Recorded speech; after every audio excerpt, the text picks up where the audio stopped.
Welcome, everyone. This is your friend, the DN WhatIf, here with another exciting fanfiction. Today, we're diving into the story of What If Deku Had the Quirk to Raise the Dead? If you enjoy this video, don't forget to hit that like button and subscribe for more fanfiction content just like this. Now, let's get started with the fanfic. When Izuku Midoriya was 4 years old, he learned he could raise the dead. Looking back on it now, his quirk became apparent in an almost comically mundane way. With him being entirely oblivious to the ripples it would cause in the cosmos and the great beings stirred, some in fear and others in hope. A merciful ignorance he would remain nearly drowning in for years, until the bars he had imposed on his own mind had shattered when he tried to wield the truths he had fruitlessly tried to protect himself against. Marching along behind his childhood friend as they made their crusade through a forest of mortal trees in the height of summer. In this universe they never anything but equals. Perhaps it is due to the following moments that the resentment and superiority never grew to be more than a quickly squashed ember. The things that can be changed by a rock rolling under a shoe and a trip onto hard dirt. Izuku didn't cry or react other than placing a small hand on his skinned cheek. Even as a child, he knew pain was only temporary and tears helped no one.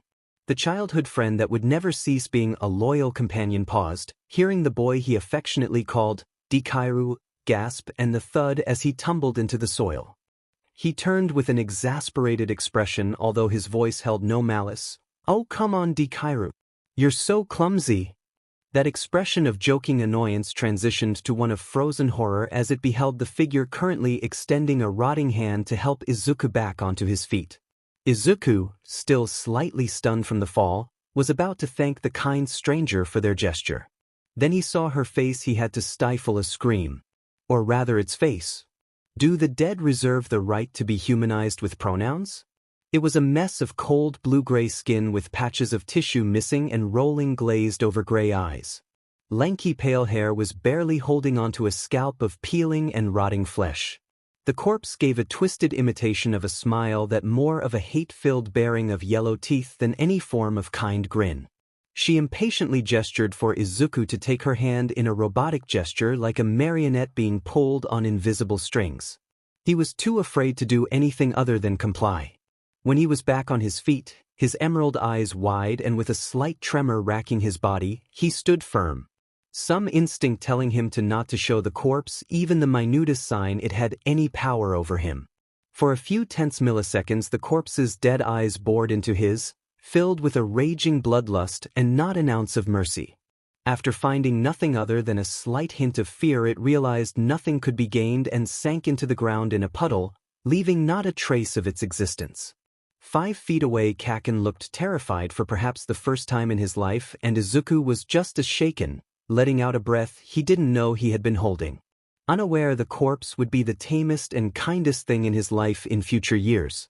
Something horrible was slithering in his stomach, and he did not want to try and understand. In that moment he placed those wretched mental lies that made the beasts of old cry in anguish. In that moment, he foolishly prayed to the chorus of gods he had just abandoned that he was wrong. In their bitterness, they let his prayers go unanswered. When Izuku Midoriya was 9, he learned he could kill. 5 years ago he had received his quirk, much to his distress. They had dubbed it necromance. Jesters in the court of mortal kings, unable to realize it was so much more.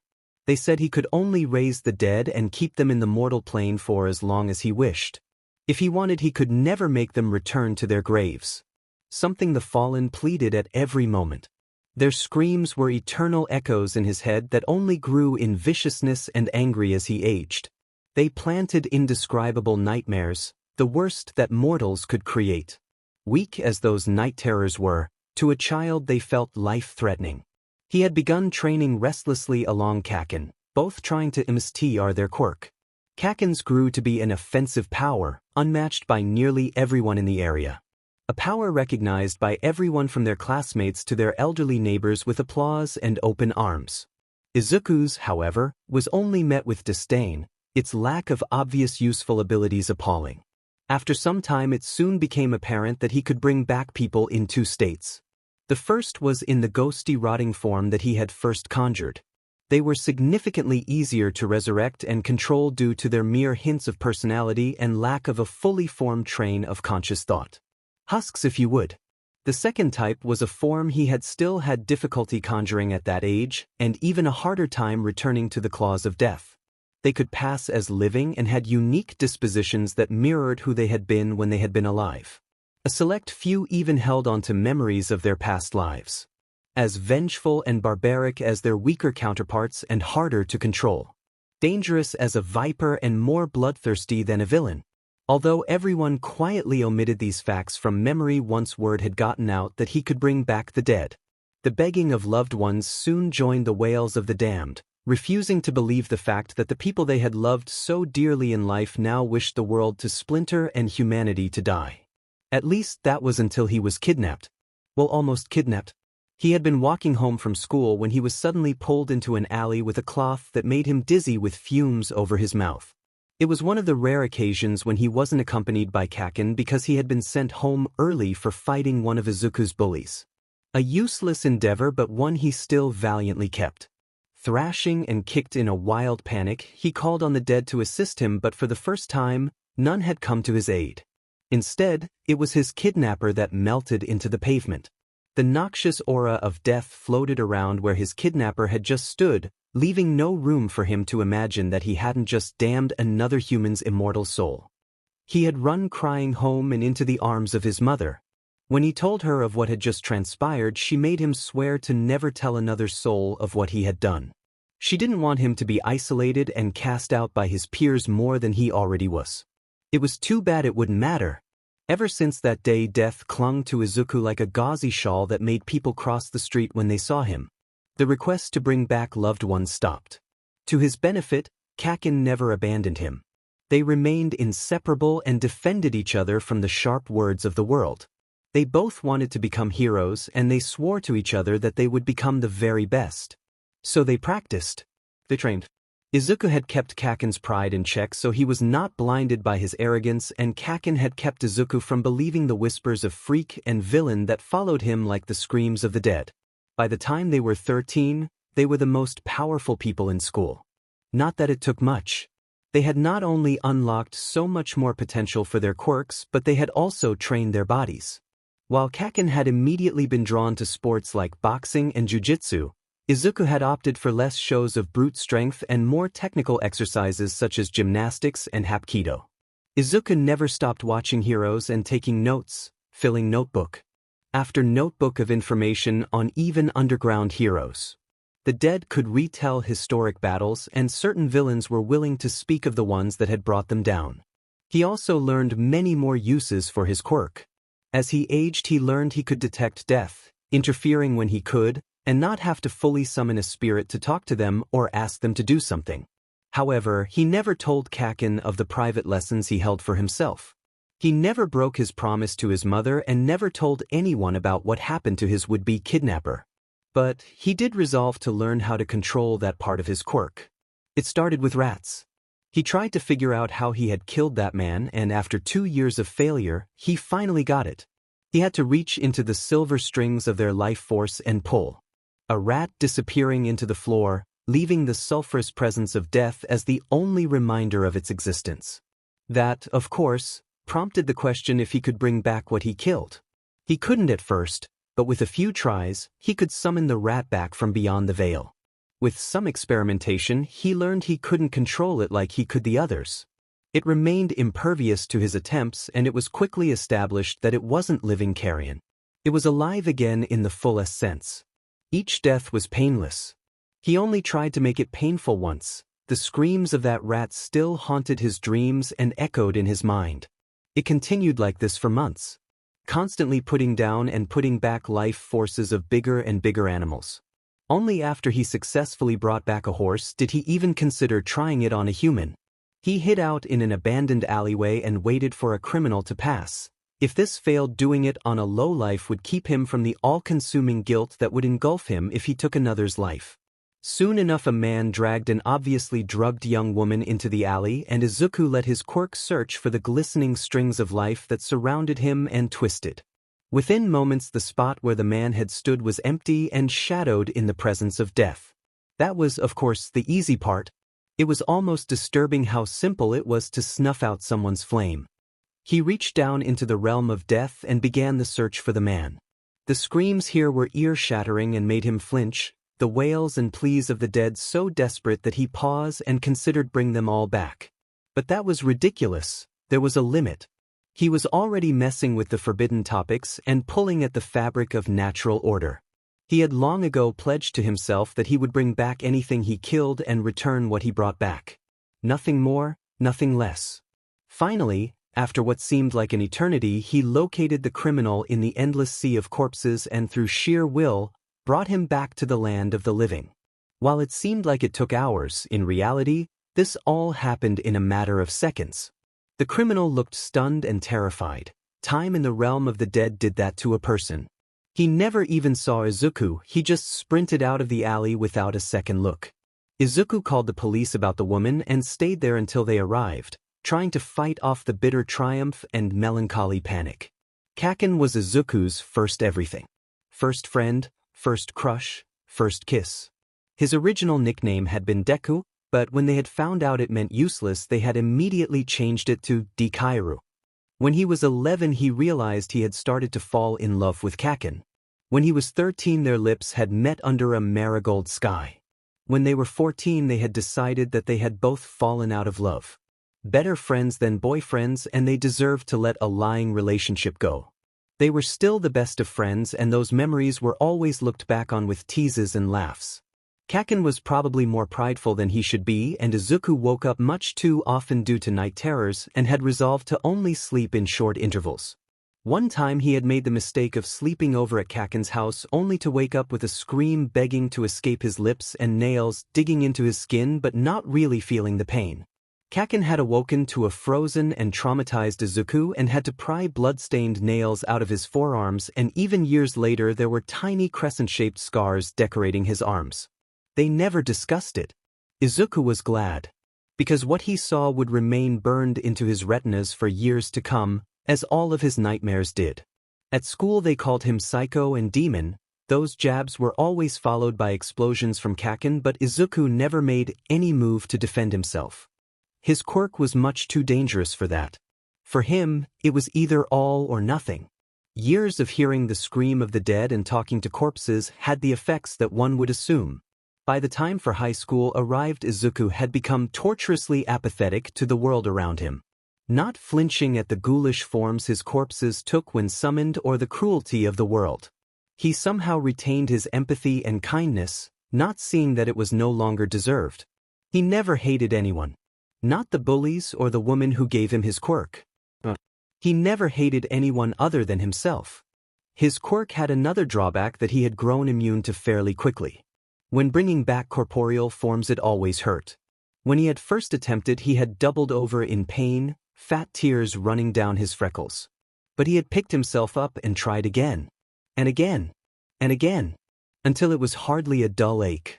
Summoning a fully fledged human with intact mental processes and body also left some form of a scar on his body to accompany the pain, and by the time he was to take the entrance exams for UA, he was a mess of scar tissue, ranging from tiny nicks on his hands to large scratches on his back. He never wore short sleeves or shorts, but nothing could be done to hide the raised flesh on his face. They weren't particularly large, but they were noticeable: a slit on his lip, a nick in his eyebrow, an angled scar narrowly missing his left eye, a short scratch by the edge of his hairline. He had enough physical defects that he was nervous about the attention he would attract at the UA entrance exams. Kaken reassured him that he would punch anyone who commented, to which Izuku replied to with a sarcastic smile that showed just the tiniest bit of gratitude. His knight in shining armor. So now they were here, at the test that they had both been preparing for a majority of their lives. They had gotten to UA just in time. Both were too nervous to say a single word, both for different reasons. Bakugo wasn't at all worried about passing the test, he was much more concerned about Izuku. His physical aura and appearance had made him a target for bullying in middle school. It didn't help that he didn't ever do anything about it. He took it all with that stone-cold expression he had adopted, but he had been friends with Dekairu long enough that he noticed how it actually affected him. Although he normally didn't show it, The very seldom cracks in his composure showed how closely some of the bully's words hit home, paralleling with some of his own personal doubts. Izuku had long ago asked Bakugo to leave the bullies alone. At first, he had ignored that command, leaving the bullies more bruised than his friend. They feared him because of his quirk, so they had laid off. At least that was what he had thought. In reality, they had just gotten better at hiding it. He had found out eventually he was going to wish they were never born, but Izuku had stopped him with an emotionless voice that made a shiver run down his spine. If they are stupid enough to not realize that I am not to be tussled with, then they will get what's coming to them. Death has a way of finding the ones most deserving. He would know, wouldn't he? Izuku was nervous for an entirely different reason. He was concerned about passing the entrance exams. His quirk was not the best at physical combat. It wasn't at all like Kaken's that could eliminate anything in an instant. From what he had observed, his quirk was something entirely different than any other than he had ever seen. It tampered with something so much bigger than any of them. He had traveled to the land of the dead and pulled other out of it. He had met death and was still breathing. His quirk bordered on something otherworldly, and it was unwelcome most places with good reason. There was also the fact that he was taking the entrance exam for UA, only his dream school on which all of his aspirations hung on. His heroes had attended this school, and he had spent most of his life training for this moment. He didn't even want to think about what would happen if he failed. Slowly walking towards the main building, neither showing even a hint of anxiousness on their features other than their silence. Bakugo's eyes jumping to the other would-be students. Thankfully, they were all too focused and worried about passing the test to notice the green-haired boy that radiated death and the ashy blonde at his side who looked like he was waiting for an enemy to appear. Everything was going well until Izuku's foot caught a loose brick and, too lost in his own doubts to catch himself, almost face-planted onto the pavement. Three things happened at once. First, a skeletal hand materialized from the ground and tried to keep him off the floor. Kaken grabbed his backpack, and he felt the pressure a different hand, a human hand, on his shoulder, and he was suddenly weightless. "Are you okay?" a feminine voice asked. At the same time, Bakugo sneered, "Jesus Christ, Deku, you are literally the effing clumsiest person I know, you a nerd." Over the sudden onslaught of whispers of the dead laughing at him, he saw a brown-eyed girl with a chestnut bob glare at Bakugo before the ever-helpful skeletal hand grow into an arm and prop him up. The girl gave a small gasp and Bakugo tensed, preparing for the freak that would be thrown in the direction of his best friend. Izuku only waited resigned for the harsh words he knew would leave her mouth. He had long ago accepted that he would be an outcast. After all, someone who could raise the dead and kill with hardly a thought did not belong in normal society. However, the girl only smiled and said, "Wow. Is that your quirk? It's so cool." Both Bakugo and Izuku blinked in surprise, and the girl only blushed and scratched the back of her head. "I used my quirk to try and catch you. Sorry. I probably should have asked first." Too surprised at the nonchalant reaction, both males didn't reply. The girl didn't seem at all put off and gave a small wave before turning and walking into the building. "See you inside. Bye. Maybe today won't be so bad." They found seats next to each other in the orientation room. Izuku's mind was racing, supplying every bad situation that could be conjured. The dead's encouraging of these thoughts truly didn't help, speaking of how he was useless and would fail and how it would be easier if he joined them. Suddenly spotlights centered on the stage and a very loud voice cut through his own personal din. "What's up, UA candidates? Present Mike, the voice hero." Although he wasn't nearly obsessed with heroes as he used to be, he still was an enthusiast and tried to keep his fanboying to a minimum. The pro hero asked to hear them and was met with silence. Trying to recover, he skipped to the main show and explained how the practical exam would happen. "Like your application said, today you rockin' boys and girls will be out there conducting 10-minute mock battles in super hip urban settings." Behind him the screen lit up to show 7 different battlegrounds. "Gird your loins, my friends. After I drop the mic here, you'll head to your specified battle center. Sound good?" More silence as everyone checked the cards on their desks. He and Kaken were assigned to different battle centers. That made sense. The school wanted to test their individual potential and wouldn't want them working with their friends. Present Mike ran through how there were 3 robots, each with a different point value, that they would have to destroy. They raised their score by destroying them, and the people with the highest scores would be accepted into the school. A dark blue-haired boy suddenly jumped up and raised his hand, saying how there was a fourth robot on the printout and how it was disgraceful that an official UA printout could have such a major error. Suddenly, he turned and pointed at Izuku, and next to him he heard Kaken tense and issue a very low growl. "You've been muttering this entire time. Stop that. If you can't bother to take this seriously, leave. You're distracting the rest of us." All around him, the other students laughed, but Izuku only stared down the other student. He was not going to be intimidated by him when he had ventured into the realms of the dead. Kaken opened his mouth to scream at the boy, but Izuku noticed and silenced him with a look. He bowed and apologized for the disruption, but let the damper on the death aura slip the tiniest bit. The students closest to him stopped laughing.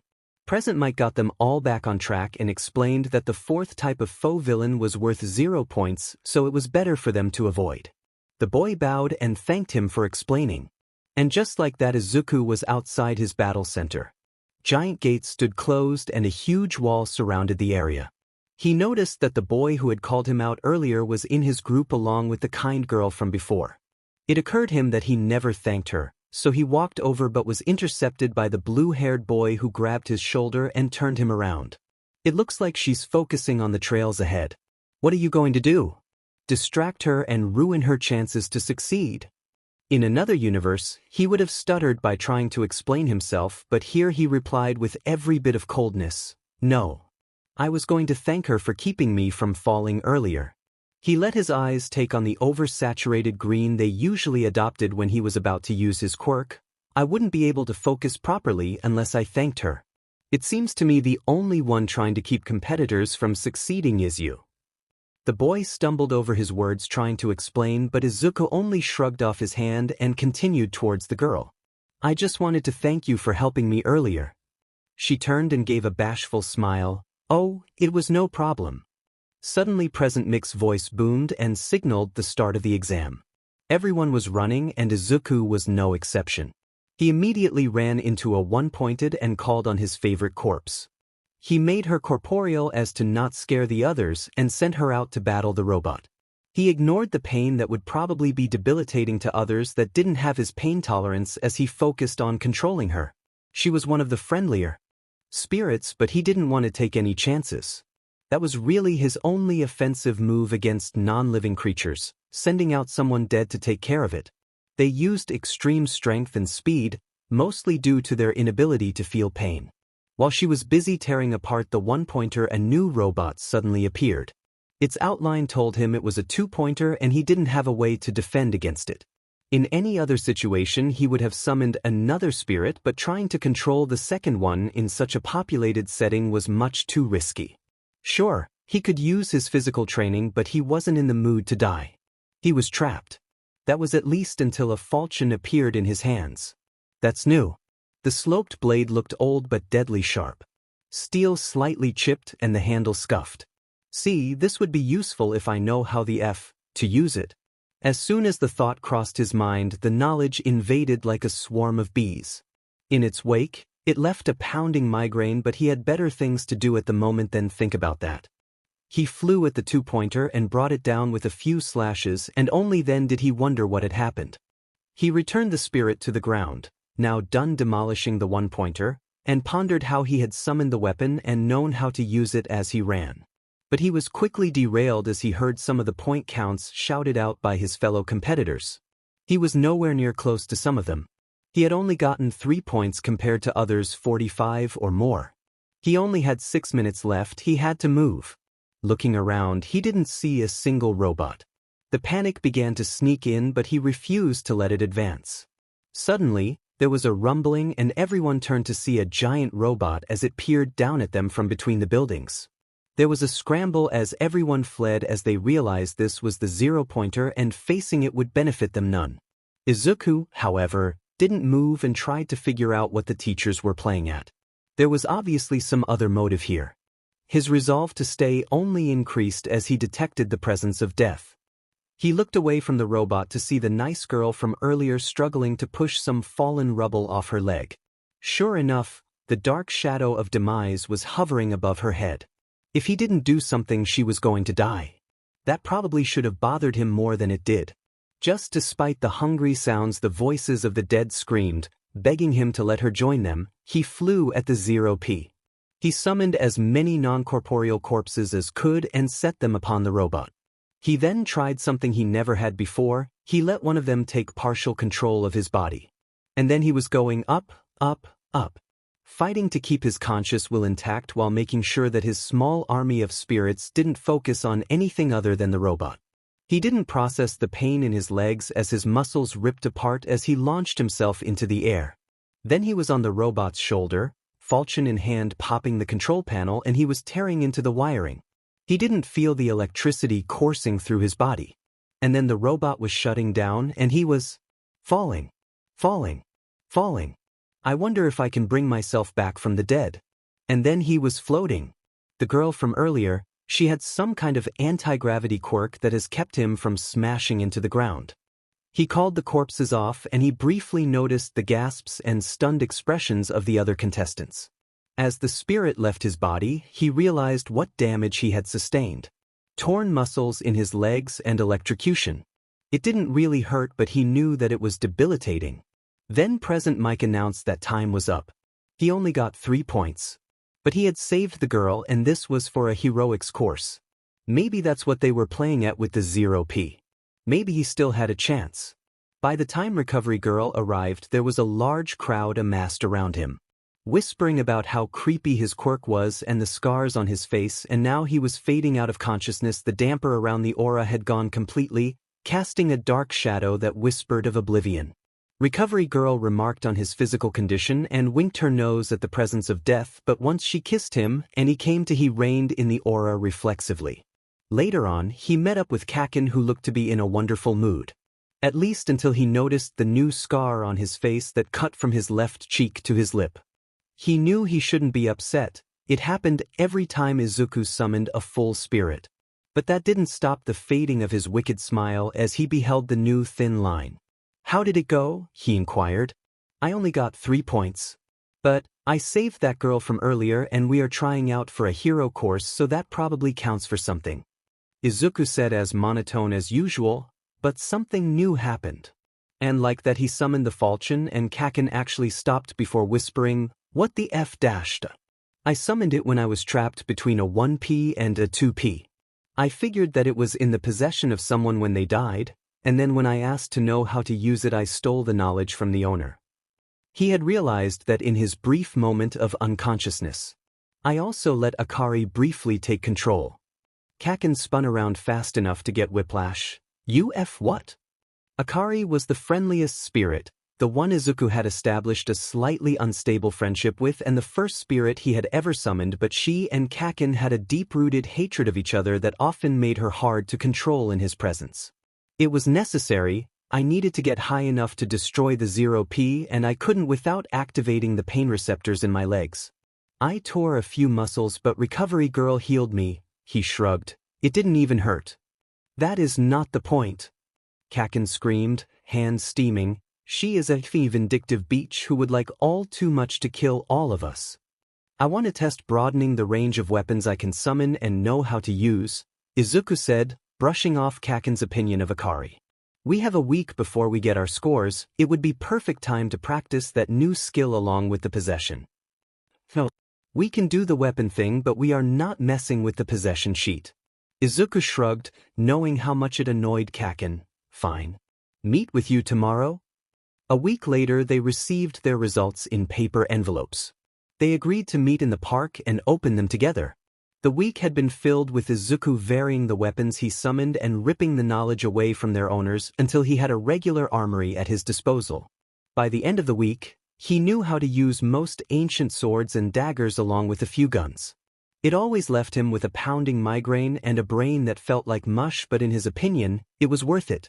In secret, he practiced the possession, but he didn't make nearly as much leeway. That was fine. He hoped he didn't have to use it due to the physical repercussion. Sitting on a park bench, they simultaneously peeled open the envelopes to reveal 2 tiny holographic devices. They fired up to show All Might in an offensively yellow pinstripe suit.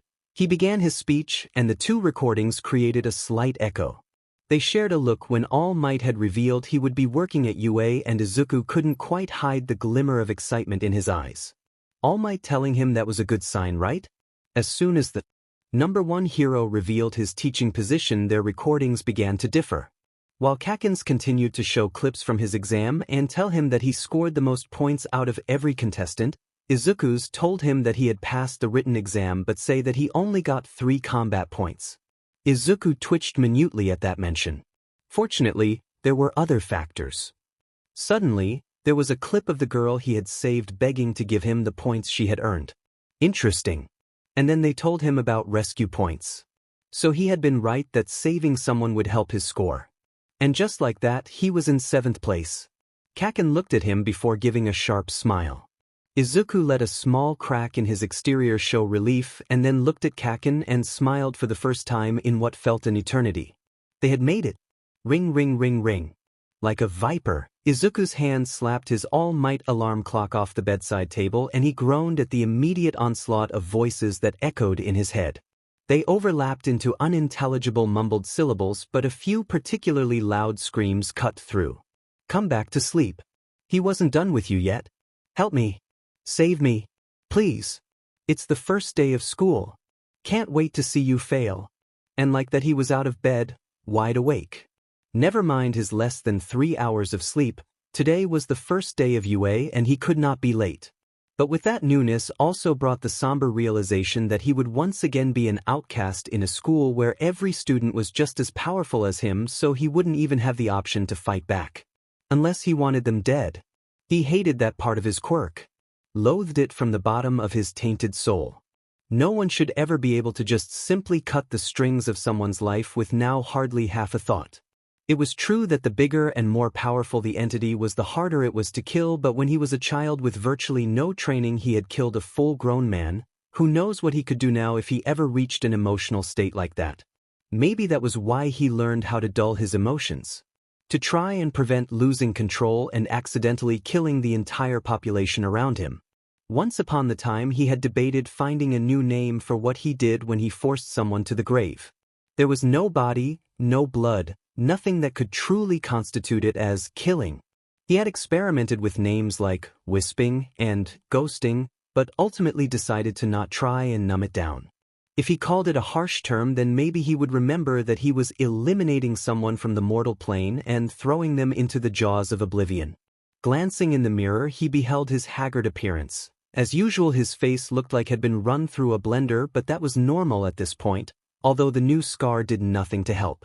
His dark green hair was as wild as usual, and he ran a scarred hand through the locks hoping to try and tame it. The bags under his eyes were so pronounced that it looked like he had been punched, and he didn't doubt that by the end of the day he would be. As usual, his eyes looked oversaturated and poisonous. Another wonderful abnormality Quirk left him with if he didn't concentrate on keeping them a more normal shade, right along with the aura that followed him like a noxious gas. Very carefully donning his UA uniform, he sent a quick text Kaken's way to tell him to meet him at the park in half hour so they could head into school together. His mother called him from kitchen telling him breakfast was ready, and he did everything he could to smother the death hanging around him. He knew she would be just as ecstatic about his first day as he was, and he didn't want to ruin the mood with his creepiness. Just as he suspected, his mother was waiting to crush him under a loving hug that, despite his hate of being touched, made him feel safe and warm. Not for the first time, he realized how lucky he was to have such a supportive mother that didn't hate him for his villainous quirk. Inko was really too good for this world. Empathetic to an almost unhealthy level and so kind-hearted that just looking at her made you smile. She was the poster child for loving, and he couldn't help but wonder how she had been cursed with such a twisted son. They ate in the opposite of silence, Inko rambling about how proud she was and how he would become an amazing hero. Izuku kept a smile that wasn't entirely fake on his face and answered her questions enthusiastically. When it was finally time for him to leave, she checked and then triple-checked that he had everything he needed. Notebooks? She asked. Yes, for the 10th time, he teased. Inko smiled before pulling him another hug while saying a muffled, "I know, I'm just so proud of you."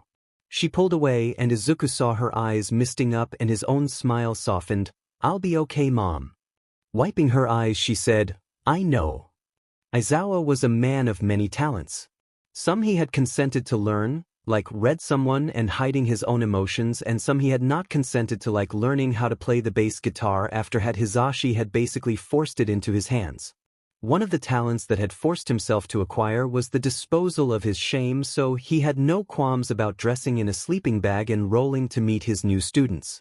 It was always amusing to see their reactions anyway. "If you are here to make friends, then I recommend you leave," he monotoned from the floor, attracting a few surprised glances that he catalogued accordingly. 3 students stood in the doorway, but only 2 were frozen in bewilderment. Ida Tenya and Uraka Ochako had reacted exactly as he had predicted, staring at the odd man who looked like he hadn't shaved in weeks with bloodshot eyes and cold expression. The third had surprised him by showing absolutely no sign of being nonplussed or otherwise confused. He looked just as tired as Aizawa, and his face held a myriad of scars that were so numerous that they put some heroes' collections to shame. There was absolutely no reaction other than the tiniest glint or recognition in his emerald eyes. His brain ever so helpfully supplied the boy's name and what information he had on him at the time: Midoriya Izuku, Quirk, Necromance, 7th place overall with a near-perfect written exam, and although he only got 3 combat points, he received 60 rescue points for saving Uraka Ochako. Took down a 0p but at the cost of the muscles in his legs and electrocution. Necromance was a quirk he had never heard of, and from what he had witnessed when he had watched the fight, something that never should have existed in the first place. He had seen the corpses that the boy had called, and the very idea of controlling the dead was something that was disturbing and broke way too many barriers. From what he could tell, the boy seemed to know that, and based off his posture had been told it enough as well. Bullied for many years, could have fought back with a quirk like that, but must have felt like he deserved it, and is making no moves to establish any form of dems, but isn't looking for friends either. Content to be alone, either for personal punishment or personal safety. There was also this aura surrounding the boy that made him want to get as far away from him as possible. It was unwelcome and strange, and he attributed it to his quirk. It reeked of death, and it couldn't help but make him wonder if he could control the opposite end of the spectrum. If he could kill as easily as he seemed to call. He stood and shed his shell while skiing on a sports drink as the student stood frozen. "It took you 8 seconds to stop talking." He paused with a perfectly neutral and dark gaze that flicked from student to student, but ultimately finding its way back to Izuku, "And I recommend you change that immediately, or you will not last more than a week here." Aizawa blinked. When his gaze had returned to Izuku, he actually had to convince himself he was looking at the same boy. Instead of the meek posture but hard gaze from just moments before, he had flipped to the entirely different end of the spectrum.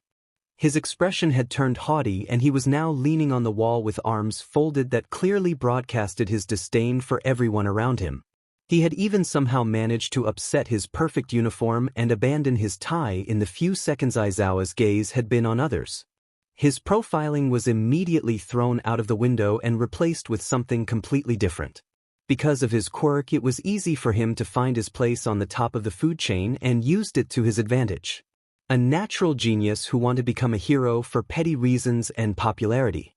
Wants to prove he is the best through any means possible, overinflated pride and ego, and at this point there is hardly anything we could do to knock it down. It was awfully reminiscent of another student in the classroom.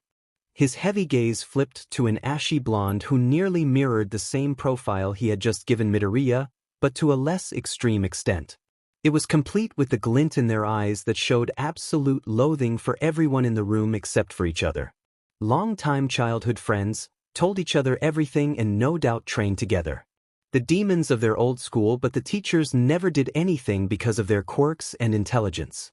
He was fairly confident that that was at least somewhat accurate. He also realized he was attracting glances from the other students at his prolonged silence as he tried to figure out Midoriya. Now was the time to introduce himself. "I'm Shoto Aizawa, your homeroom teacher." The collective gasps never got old. He once again looked at Midoriya only to do a double take at the once again complete change.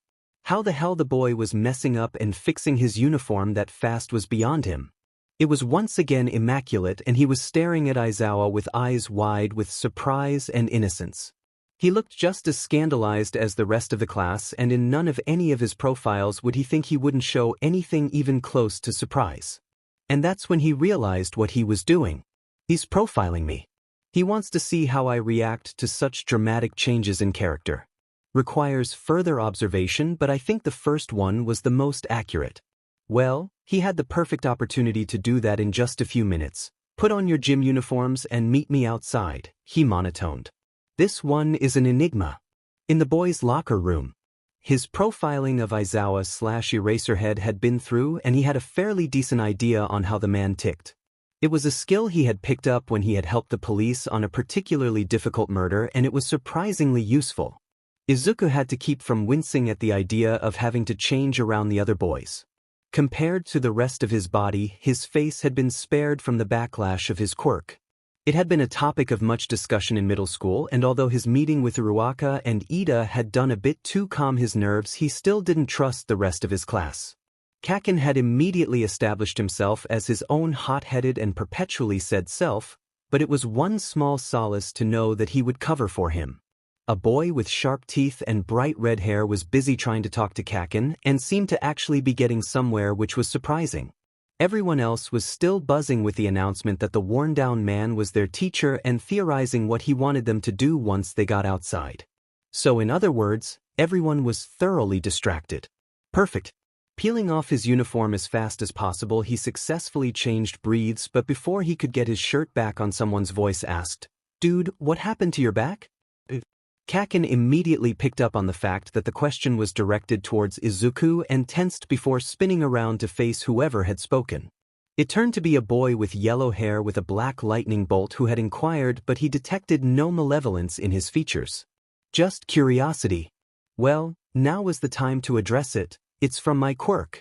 Backlash. He was careful to keep his voice level and not focus on the laughter of the dead that echoed in his ears, trying to convince him of his worst fears.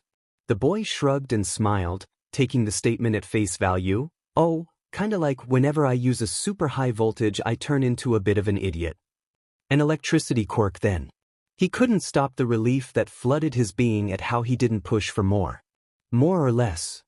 It had taken a good 15 minutes for them to all gather, and Aizawa couldn't help but take a better inventory of his students. Everyone seemed to be unconsciously leaning away from the Midoriya, and it didn't look like they were intentionally leaning away, but he did catch a few students throw wary glances his direction. The only person who looked entirely comfortable with his presence was the ashy blonde with a crumpled uniform and scowl. Bakugo Katsuki, first-place scorer with just combat points. Based on his now protective posture, he could guess that it was because of familiarity. He didn't seem at all affected. Both were smart enough to realize that they were being avoided, and while he couldn't get a read on Midoriya behind that emotionless mask, he could clearly see that Bakugo wasn't overly fond on people's reactions to his friend. "We will be doing a quirk assessment test." He paused, waiting to see how they would react. Just as he predicted, Midoriya didn't react. Having settled into the solid ground of so entirely neutral, he couldn't get a read on him. The other students muttered, and Bakugo grinned sharp enough it looked like it belonged on a villain. "But what about orientation?" Uruaka inquired, and the other students shouted their agreements. Aizawa put all the coldness he could muster into his voice when he replied, "Orientation is a pointless ceremony. This is you. We don't have time for useless formalities." The students shuffled and whispered, but he continued on, "I can run this class however I see fit, and if I choose to forego things that waste time, I expect to be met with no resistance." Every pair of eyes except Midoriya's widened at his proclamation. "You never got to use your quirks on standardized tests, so they are therefore inaccurate. We will be running those tests again, but you will use the full potential of your quirks." He pointed at Bakugo, who smirked. "You scored the most points on the entrance exam. What was the farthest distance you could throw a softball in junior high?" Bakugo puffed out his chest when he replied with a respectable 71 meters. "Great. Now try with your quirk." Bakugo grinned as he stepped up and took the softball from Aizawa's hand. He stretched out his arm and then pulled back and shouted, "Gi!" followed by an explosion as the ball rocketed out into space. Behind him, he could swear he heard someone snort, and when he turned to see Midoriya snickering into his hand, he was shocked at his first show of real emotion. He looked at the tracker and held it up for the rest of the class to see. 801.2 meters. Respectable. The entire student body gasped at the impressive score, but the brief moment of shown emotion of Midoriya's part had faded and was replaced with something that looked like disappointment. That looks fun. I want to go. A girl with pink skin, Mina Ishido said, clapping her hands together. It was followed by a round of agreements about how fun it looked, and Aizawa narrowed his eyes. You think this is fun? We have 3 years to get you to be suitable heroes. We don't have time for fun. He flashed his sharpest smile. Fools. There will be 8 physical tests, and whoever gets the lowest score will be expelled. It wouldn't be the first time he expelled a student on their first day, wouldn't be his last either. The collective panic among the students' ranks was astonishing. A few were frozen in shock. A boy with an oddly shaped purple head looked to be on the verge of tears. Midoriya stood stoically through it all, however, not even a twitch. But that's not fair, Ishido whined, but before Aizawa could reprimand her, Midoriya beat him to it. Fair? His voice seemed to echo with dozens of others. The aura around him grew and many students cringed. Bakugo tensed, probably knowing what this usually entailed. Fair? You want to know what's not fair? The people who die because heroes don't get there fast enough. Natural disasters aren't fair. Accidents happen to good people who didn't do anything other than be in the wrong place in the wrong time. He snapped his fingers, right there. Yeah, that was a child getting hit by a car because he happened to cross the road at the wrong time. He snapped again. That was someone leaping from a building because they were tired of living in a world where they were constantly persecuted. With the mention of those 2 deaths, Aizawa could swear he could hear 2 new voices join the chorus. His gaze made Aizawa freeze. It was filled with righteous fury, as if he had witnessed the unfairness of the world firsthand, and he had watched the life fade from someone's eyes, knowing that if you had just been a little bit faster, a little bit stronger, they might still be alive. If this minor inconvenience is discouraging you from being a hero, then you don't deserve to be a hero. There are other places to go. I know for a fact that if I fail, come hell or high water, I am going to become a hero, he growled, so step up to the plate or get out of this school. Everyone stood in stunned silence, Aizawa included. He was busy figuring out Midoriya. For the first time it occurred to him how hard it must be to be able to know they can make death inconsequential but have to choose to not do anything about it. He wondered how many desperate cries for reincarnation he received, from either grieving families or the dead themselves. His quirk raised so many questions about its extent, and Aizawa wanted to unravel its mysteries. He figured he better get the class back on track. I couldn't have said it better myself. Walking back from school with Kaken, he allowed his mask to slip the tiniest bit. He had not meant to cause such an outburst during the quirk assessment test. The dead had for once all gathered and screamed in unison, almost forcing Izuku to say those words. He explained as much to Kaken, who told him that they had heard those voices echo his own. In the end, no one had ended up going home. Despite the hopeful screams of women who had lost their lives to the desires of men, Mineta had not gone home. For once he agreed with the ghosts, and they had resolved to do whatever they could to get the pervert expelled. He had seen him literally drooling at some of the girls in his class, and he knew so many dead who had died because of people like him, so he felt almost honor-bound to spare his classmates that experience. He had score middle of the range on the test. Not wanted to use all of his potential as to not totally terrify his classmates. He had simply thrown the softball and then asked a spirit to take it as far as possible. He had been pleasantly surprised how no one seemed overly disgusted in his quirk. Although he hadn't shown much of it, he hadn't missed how they had all leaned away from him, and he could hardly blame them. Death was never something fun to be around. Shimmering black strings ran across the room like he was trapped in a spiderweb. Each radiated an aura that he couldn't quite place. But he could taste it. Like rotting apples and sunsets drenched in blood. Deserted islands and sun-bleached bones. It tasted like the horrors that lurked in the deepest parts of the ocean and the demons forged in the hearts of stars that they murdered. A horrible song grated his ears. It was little more than fingertips gliding along smooth skin. But it murmured soft secrets of decay and told of how even the sands would die. It was the lullaby of every living thing's last breath. It delighted in the small creature it had brought to its knees. Hands pressed over ears, mouth open in a silent scream, trying to shut out the song at the end of everything. A claw of shadows that made death merciful delicately picked a glistening black strand. In his very soul, he knew this creature should not exist. And then the creature that should not exist twisted and pulled. Izuku awoke shivering in his bed, begging for the dream to be purged from his memory. Nails trimmed short were cutting into his arms. He didn't feel the pain and wished he did. Everyone was shaking in excitement when it was finally time for the most important and anticipated class that they would take. Foundational Hero Studies. Izuku sat impassively in his seat, face betraying no emotion. Arms aching from the tiny grooves he had gouged out of his skin with nails he had cut for just that reason. Dark crescents shadowed his eyes like bruises, but that didn't stop the fact that inside he was a bundle of nerves with the occasional firework exploding in his stomach. He was going to be taught how to be a hero by All Might. His own personal hero. You can never be a hero. He felt the sickly sweet whispers of the dead roll over his mind. They were bad today. Why do you ever think you can be a hero with a quirk like this? A flashback to when he had run home after he took his first life. The only one he didn't bring back. Cradled in his mother's arms, she made him swear to never tell another living soul.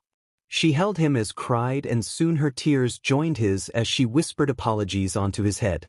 Can't she see that that's not what I wanted? You are a murderer. They weren't wrong. He had caused the stench of death more time than he could count. Did it really matter if he brought them back? All Might will hate you. Probably. Why would the #1 hero like a boy who could rule the damned? You can't be a hero. You're already a villain.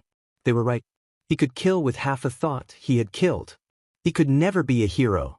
You can be a FNG hero de Kairu. A sneering voice broke through the haze and the voices receded hissing. Kaken stood leaning on his desk, red eyes drilling into his. You can be a FNG hero, goddammit, he repeated. Only then did Izuku realize that he had said that last statement out loud. Kaken knew about the stuck whispers that the dead spoke. He raged at their words, threatening to kill them again if they continued. They had only laughed. He could recognize the glaze his eyes took when he listened to them as they tried to break him down, piece by piece. It made Katsuki froth in fury that half the time his friend believed them. Sometimes he heard him mumbled responses or agreements. Their statements that he could never be a hero were common, along with his agreement. Apologizes had also fallen out of Izuku's mouth more than once, begging forgiveness as he pressed his hands over his ears to try and shut them out. But you can't shut out something that lives inside your mind, whispering words stronger than poison. They were accurate and precise. They knew Izuku's insecurities and what scabs to pick. They knew his thought process and his constantly fragile state. They knew that Bakugo was the only thing that kept him from finally shattering. Izuku stared at Kaken with a grateful smile. The ashy blonde only glared, livid that Izuku would believe such FNG bullshit. Kaken took his seat moments before the door burst open to reveal All Might, who proclaimed, "It is I," coming through the door like a hero. Izuku watched with star eyes right along with the rest of the class. Odd gasps echoed through the room as they beheld the behemoth of a man. It's really him. It's really All Might. The whispers receded briefly only to return in full force moments later, Izuku too focused on his idol to notice or care. He strutted to the podium and turned to face the eager expressions of the class. Welcome to Heroing 101. The most important class you will take here. He quickly ran over what the class was going to be about and then to Izuku's dismay announced that they would be doing battle training. Don't lose control and kill one of your classmates. No, he would be fine. He had sparred with Kaken numerous times and everything worked out fine. Now he even had an entire arsenal of weapons at his disposal. He wouldn't even have to venture into that territory of his quirk. Your new skills mean new ways to give us more friends. He tried to push them away, drown them out by humming a soft tune under his breath. Focus on making a different sound. He saw Kaken beaming at the idea of being able to fight his classmates this early on. Murmurs were running through the rest of the class. Real combat this early? Those nervous murmurs were quickly replaced with cheers when All Might announced that they were receiving their hero costumes and the wall shifted to reveal numbered boxes. They had all turned in forms at the beginning of the year with requests for their costume design and special features. Izuku was almost ashamed to admit how long he spent revising his costume and filling out that form. His costume design had changed drastically as he grew and his quirk advanced. It was no longer the green All Might-inspired bodysuit that his mother had gifted him. As much as he would love to wear her present, he knew that I would be impractical and only make his quirk more dangerous, being it lacked the safety features he asked to be installed in the one he asked for. His hero costume was essentially a white jumpsuit with green accents that wound their way along his arms and eventually twisted around each other into intricate patterns on his back that, if you knew runes, stood for protection and life. Black gloves with more green runes on their knuckles, along with a holster for his falchion, and black combat boots. A simple white mask surrounded his eyes, which were studded with runes for clarity. White for mourning. Runes to try and keep the voices at bay. He couldn't have them distracting him or taking control. It helped minutely. All Might exclaimed in delight when they emerged into the training ground. Garbed in their costumes, they did truly look like pro heroes. Kaken looked amazing, with giant grenade gauntlets on his wrists that Izuku knew weren't just for show, and a wicked smirk on his face.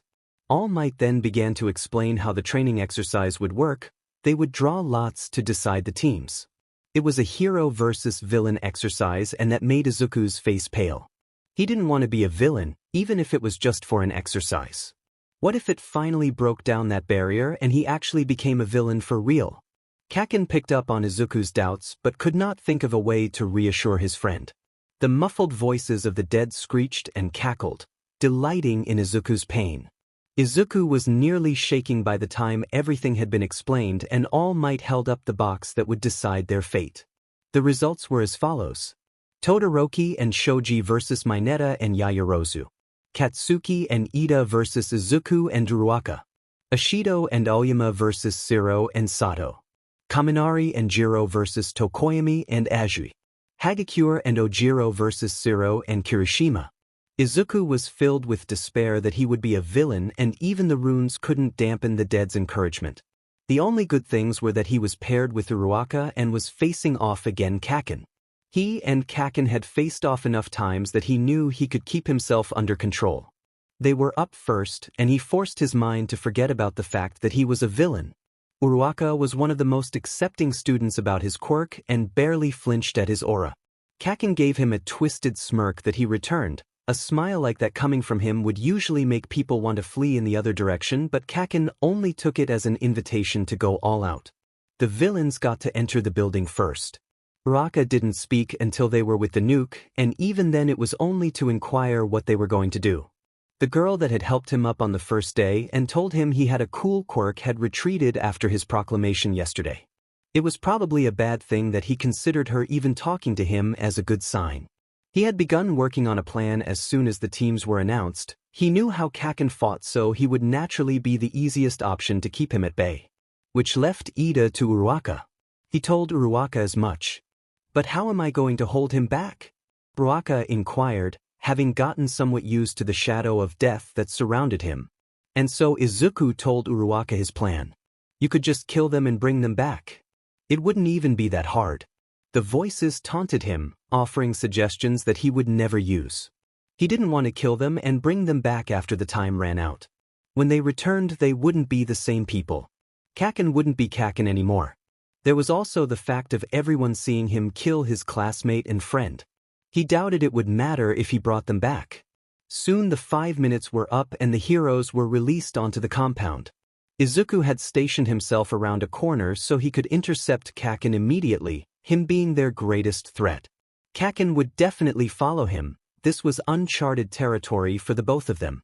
They could go all out and not have to worry about injuring the other, because they had a chaperone and recovery girl. Well, at least Kaken could go all out. Why shouldn't you go all out as well? He tried to ignore the poisonous purrs of his own personal ghosts as he waited for Kaken to appear. Before long, the sweet smell of nitroglycerin filled the air, signaling that Kaken was closing in. At that moment, Izuku burst out of his hiding spot and took off down the tunnels. He heard Kaken growl and tell Ida to go after the bomb as he gave chase. He called skeletal hands to try and grab at his friend's ankles, but Kaken knew that tactic, He used his explosions to launch himself into the air and landed in front of Izuku. He screeched to a halt and called Akari's rotting from of to materialize. Best to give Kaken someone to tussle whom he hated. Both were all too happy to engage. Izuku shot down the hallway closest to him. The entire complex was a maze of corridors and he needed to distract Kaken for as long as possible and get him to a specific spot. He heard the mighty boom of one of his grenade gauntlets going off and he felt Akari sink into the ground, defeated. By this time he was fairly far away from Kaken but needed to keep him engaged, so he sent another corpse, this one corporeal and therefore stronger, to make sure that Kaken slowly followed. He ignored the rush of pain at the summoning. Kaken's "God F'dim and Aikairu" echoed through the hallways and Uruaka's voice cracked in his ear. "What did you do? I bought us time. How's it with Ida?" "He still hasn't found where we're keeping the nuke but he is 1 floor away from the target area." "Good. Can you get and keep him there for another 5 minutes?" "Can do." Izuku was now exactly where he needed to be and he hoped that Ida would be as well. He forced the corpse currently engaged with Kaken to stop fighting and sprint towards Izuku, with Kaken on its heels, using his explosions to propel himself forward at incredible speed. In moments he was in the same area as Izuku, explosions popping in his hands. Obviously annoyed that his prey had fled. "I wasn't lying when I said that you could be a hero. But I will the best hero, even better than you." Kaken growled. Izuku had heard this speech before, hell he had helped him make it. It just wasn't in Kaken's genetic code to be anything less than the best. It was his hubris. "Well, how about we see if you can even compete?" Izuku smirked. He needed Kaken angry. That wasn't necessarily hard, being that he was always angry, but challenging his superiority was always a good way to get him livid. Afterwards he knew that nothing they said here would be taken personally. They both knew they were competitive.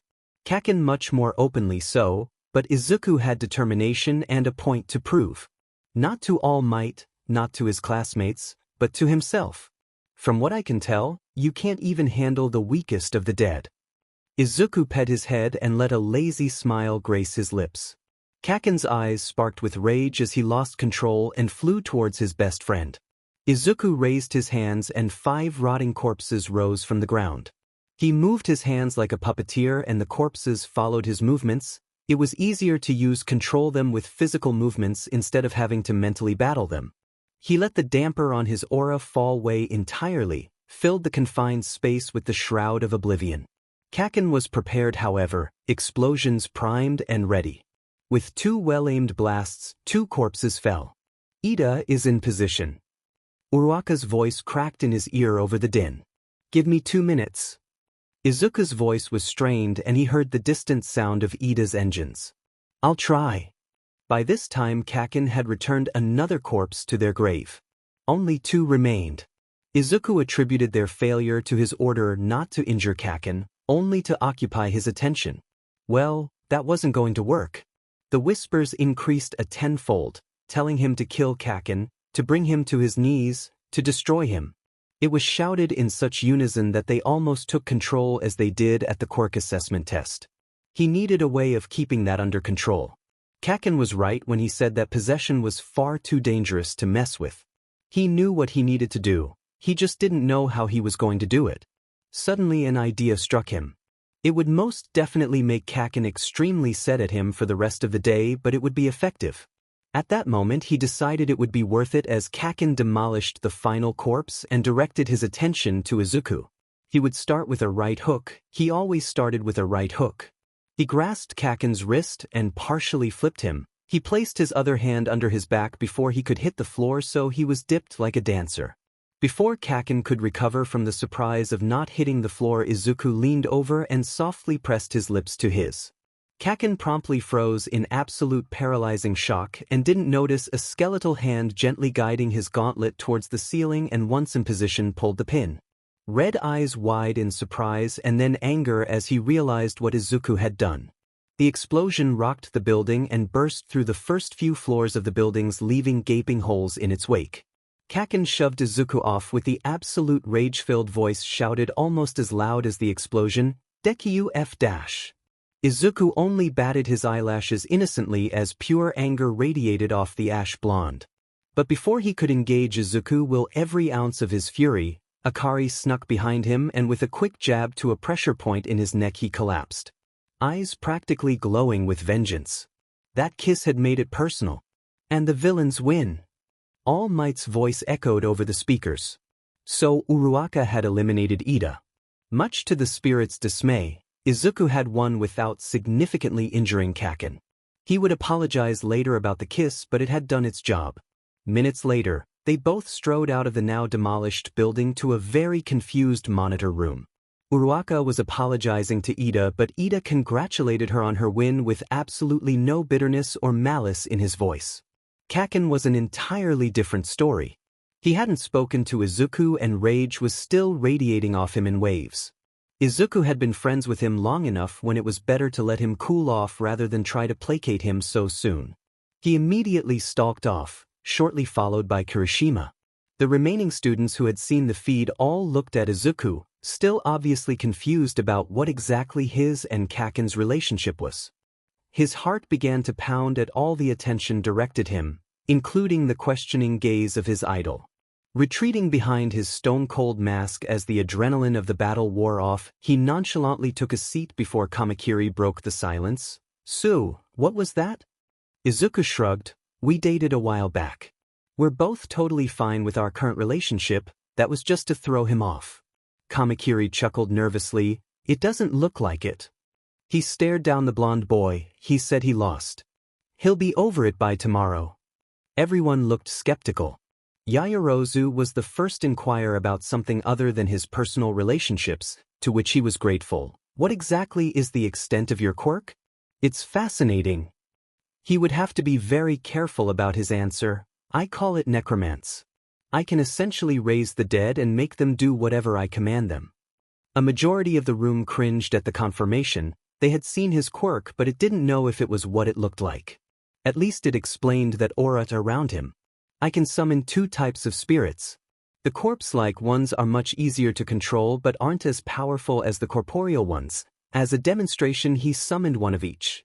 A few students looked nauseous at Akari's appearance and her rotting flesh, and even the ones by the corporeal spirit looked uncomfortable. "I also recently learned that I can summon items that people were holding when they died." He returned the spirits to the ground and summoned the falchion. "I can also rip away their knowledge so I can actually know how to use the..."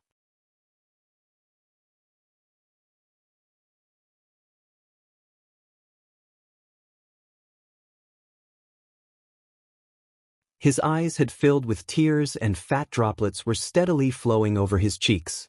"Whathavidon Wathavidon Wathavidon Wathavidon," Izuku repeated like a mantra as if I could take back the sin against creation he had just committed. For the first time, Katsuki made no move to comfort him. They both knelt on the floor. Izuku in horror and Katsuki in shock.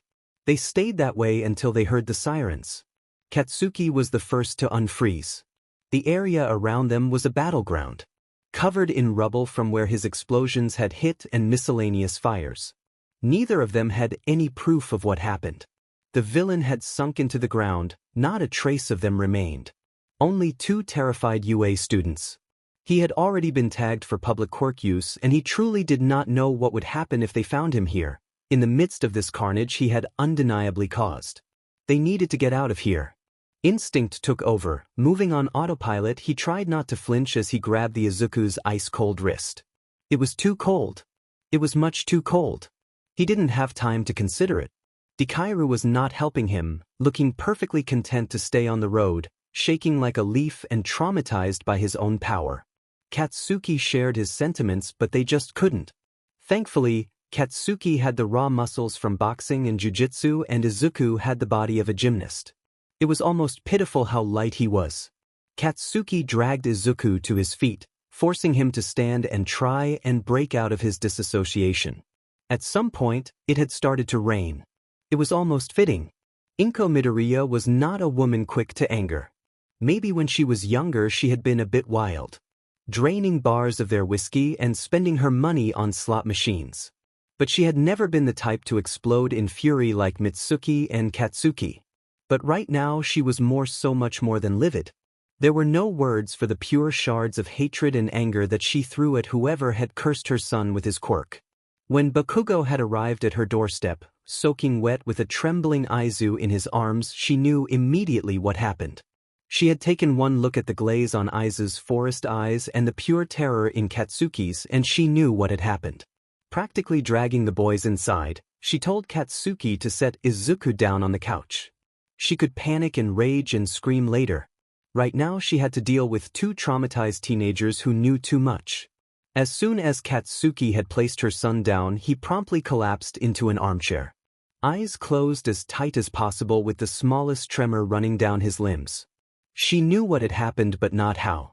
She knew it must have been horrible to watch something die, but this was much more. This was something that made Katsuki Bakugo shake and Aizu to disassociate to the point where he was unresponsive. What happened? She had to put steel in her veins and voice. She couldn't help them unless she knew what was wrong. Silence was the answer she received at first. She hadn't expected either to reply, but she was pleasantly surprised when Katsuki did. It lasted 3 minutes and 17 seconds, Katsuki whispered finally, gritting his teeth. He rolled his neck, eyes still closed. She had a feeling about what had lasted 3 minutes and 17 seconds, but she needed to make sure. What lasted 3 minutes and 17 seconds? Another PRGNT pause. It's death.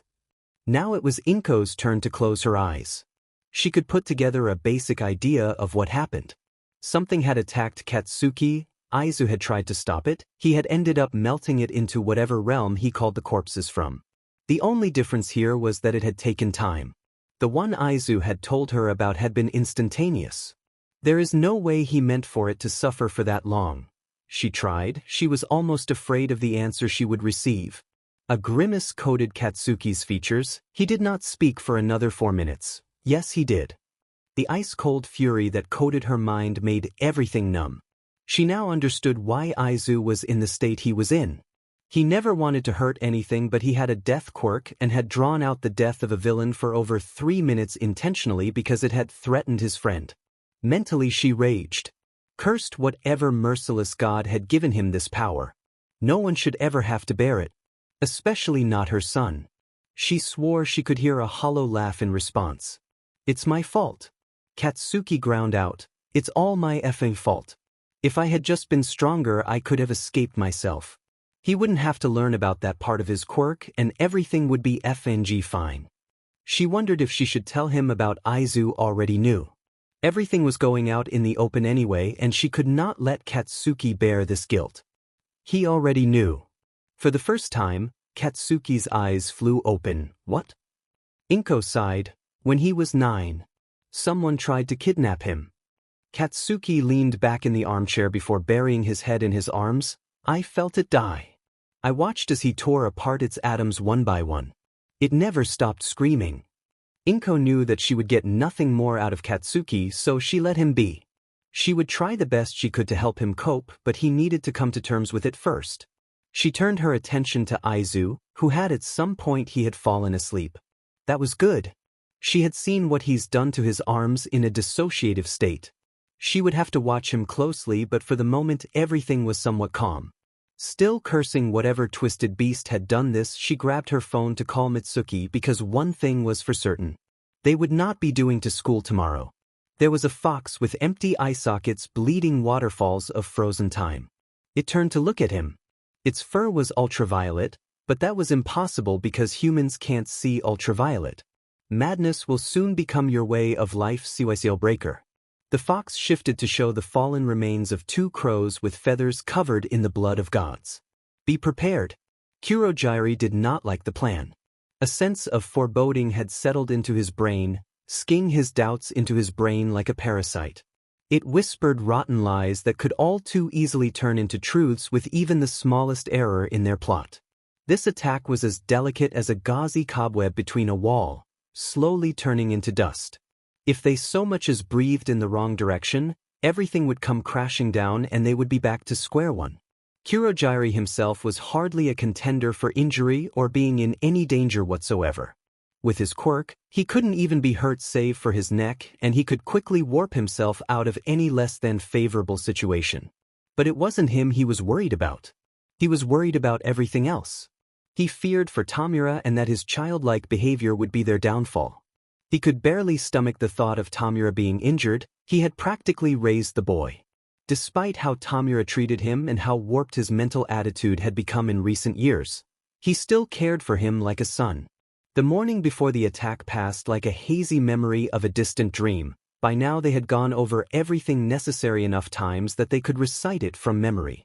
They had debriefed the low-level thugs and other blackguards on their role in the plot. However, they were on a strict need-to-know basis and not one of them other than Tamura and Kurogiri knew even half of it. This was merely the first step in a cataclysmic chain of events that would rock Japan along with the rest of the world. This would be more impactful than the slaughter of Tallinn or the burning of Madagascar. All of one's reign would be nothing compared to the sheer change they would bring to the world. However, they were not doing this to become dictators or tyrants like Naruo and Lady Dreamcatcher. This was not for power. It was to preserve humanity. If you looked at the statistics, heroism was slowly bleeding the economy dry. With every battle fought that brought down the economy another 0.000000002% if you accounted for all the damages heroes caused. That wasn't even to mention the national debt of each country that was ranking in the billions. Before long the entire world would collapse, leaving it at the mercy of people who were far less kind than the League of Villains. Law would be abolished completely and the Earth would simply not survive another dark age. The UN was obviously either not aware or completely ignoring the problem, so it fell onto the shoulders of Kurogiri and All for One to save humanity from extinction. The only way to save the world was to destroy heroism forever and place themselves in positions of high enough power they could keep it from ever returning. But no one knew any of this other than All for One and Kurogiri.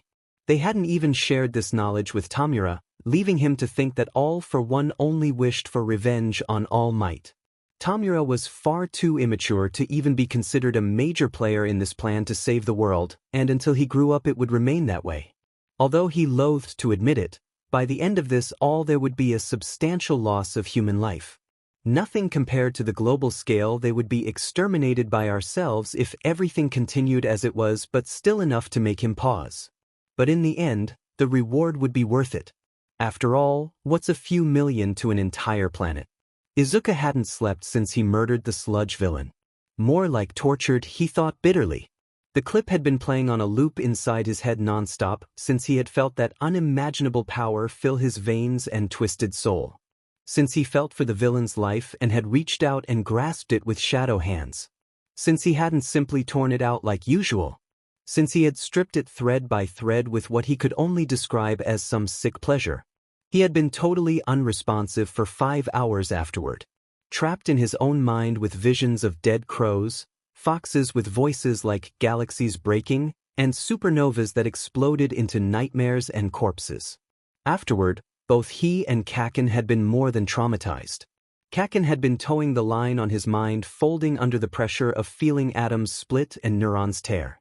Luckily, the memories had faded until they were nothing more than painful as the feeling of total and meticulous destruction turned into smoky shades of the abomination against creation and science. Izuku, on the other hand, he remembered every little detail. The corpses that crowded around his ears whispering poison wouldn't let him forget. Hell, he wouldn't let himself forget.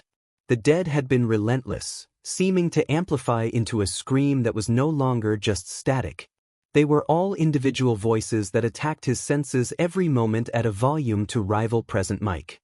Nothing could shut them out, not ancient ruins, not blasting music, not trying to shut them into a precious corner of his mind that he had always kept guarded against them.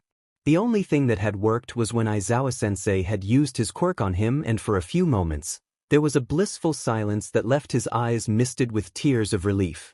There was a pang of crushing guilt that hounded him relentlessly. The worst part was that he didn't feel guilty he had killed the villain. Instead, he was guilty that he didn't feel guilty about it. He didn't feel anything about it really, and it terrified him. With a quirk like his, if he didn't feel any remorse about others' deaths, then he could wreak havoc the likes of which would never have been seen. He was perfectly aware that he was twisted, warped, broken. But he needed to keep it in check. Use it for the side of the angels, Maybe that's why he wanted to be a hero. To try and atone for his endless list of sins.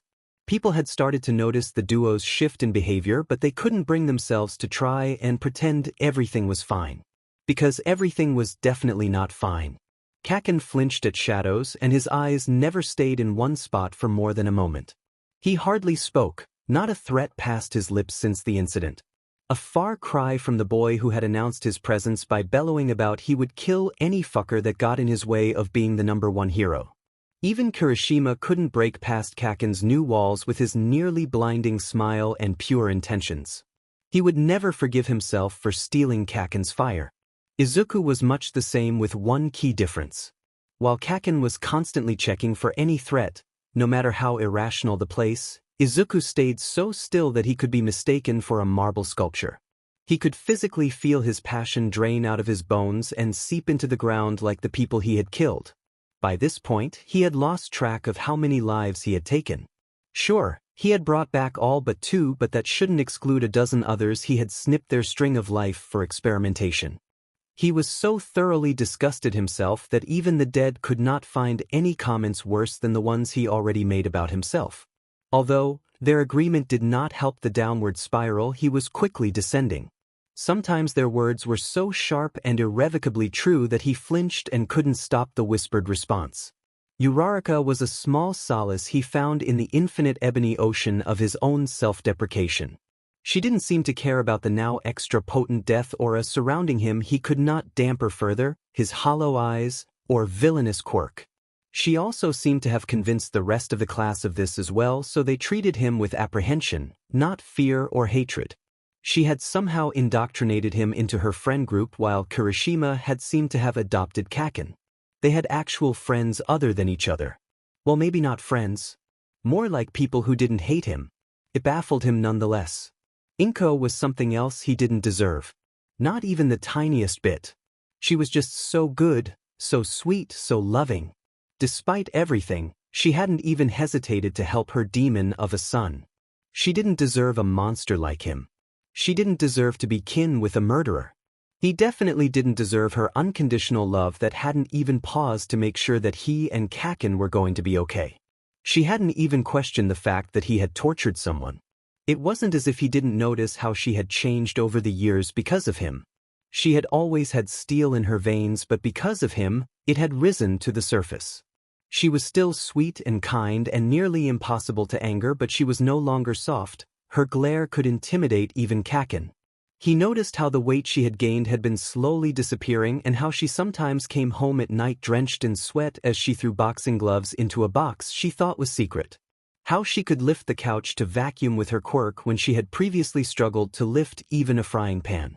He wasn't so naive to think that she hadn't been training to defend herself in case he lost control. She was really training to protect him in case someone tried to take him away because of his quirk. Lord knows he wouldn't fight back. Nothing could keep him from wondering how, despite how much of an absolute abomination he was, his mother and Kaken remained by his side. Ready to protect him and much more accepting than they should be. Even knowing what he could do, having felt what he could do. After it had nearly broken him, Kaken hadn't abandoned him. If anything, he had grown even closer. He was still paranoid and touchy, but never about Izuku. He wasn't even nervous at all about his presence. Hell, he had carried Izuku to his mother's house while he was having a panic attack to keep him from being arrested. He didn't deserve him. He didn't deserve his mother. He didn't deserve anything other than the demons running around in his head. He didn't deserve to be a part of the hero course. He didn't deserve to be a hero. He didn't deserve his dream. He didn't deserve to be alive. But he still found himself on a bus, surrounded with people who had more good in their pinky finger than he had in his entire body. Kaken sitting next to him in the very back with red eyes filled with concern. He recognized the glaze on his eyes took on when he became trapped in his own mind. Only now Izuku didn't try and escape from the masterful webs of horrible truths his brain and the dead wove. Aizawa-sensei had announced a field trip and Class 1A had piled onto the bus. Izuku immediately heading to the seat in the furthest corner. Away from the light created by his classmates, not wanting to taint it with his presence. Kaken had immediately noticed, and with the concerned gazes from Uraraka, Azui, Ida locked on Izuku, he had given Kirishima a short explanation and had taken the seat next to his childhood friend. No one had any idea what had happened in the few days that had been absent or what had prompted the dramatic change in their behavior. Izuku had always been slightly withdrawn, but not to the point where he almost actively avoided everyone. It had been a challenge to get him to join them at lunch and nearly impossible to actually engage. They considered him a friend nonetheless and were worried about him and Kaken.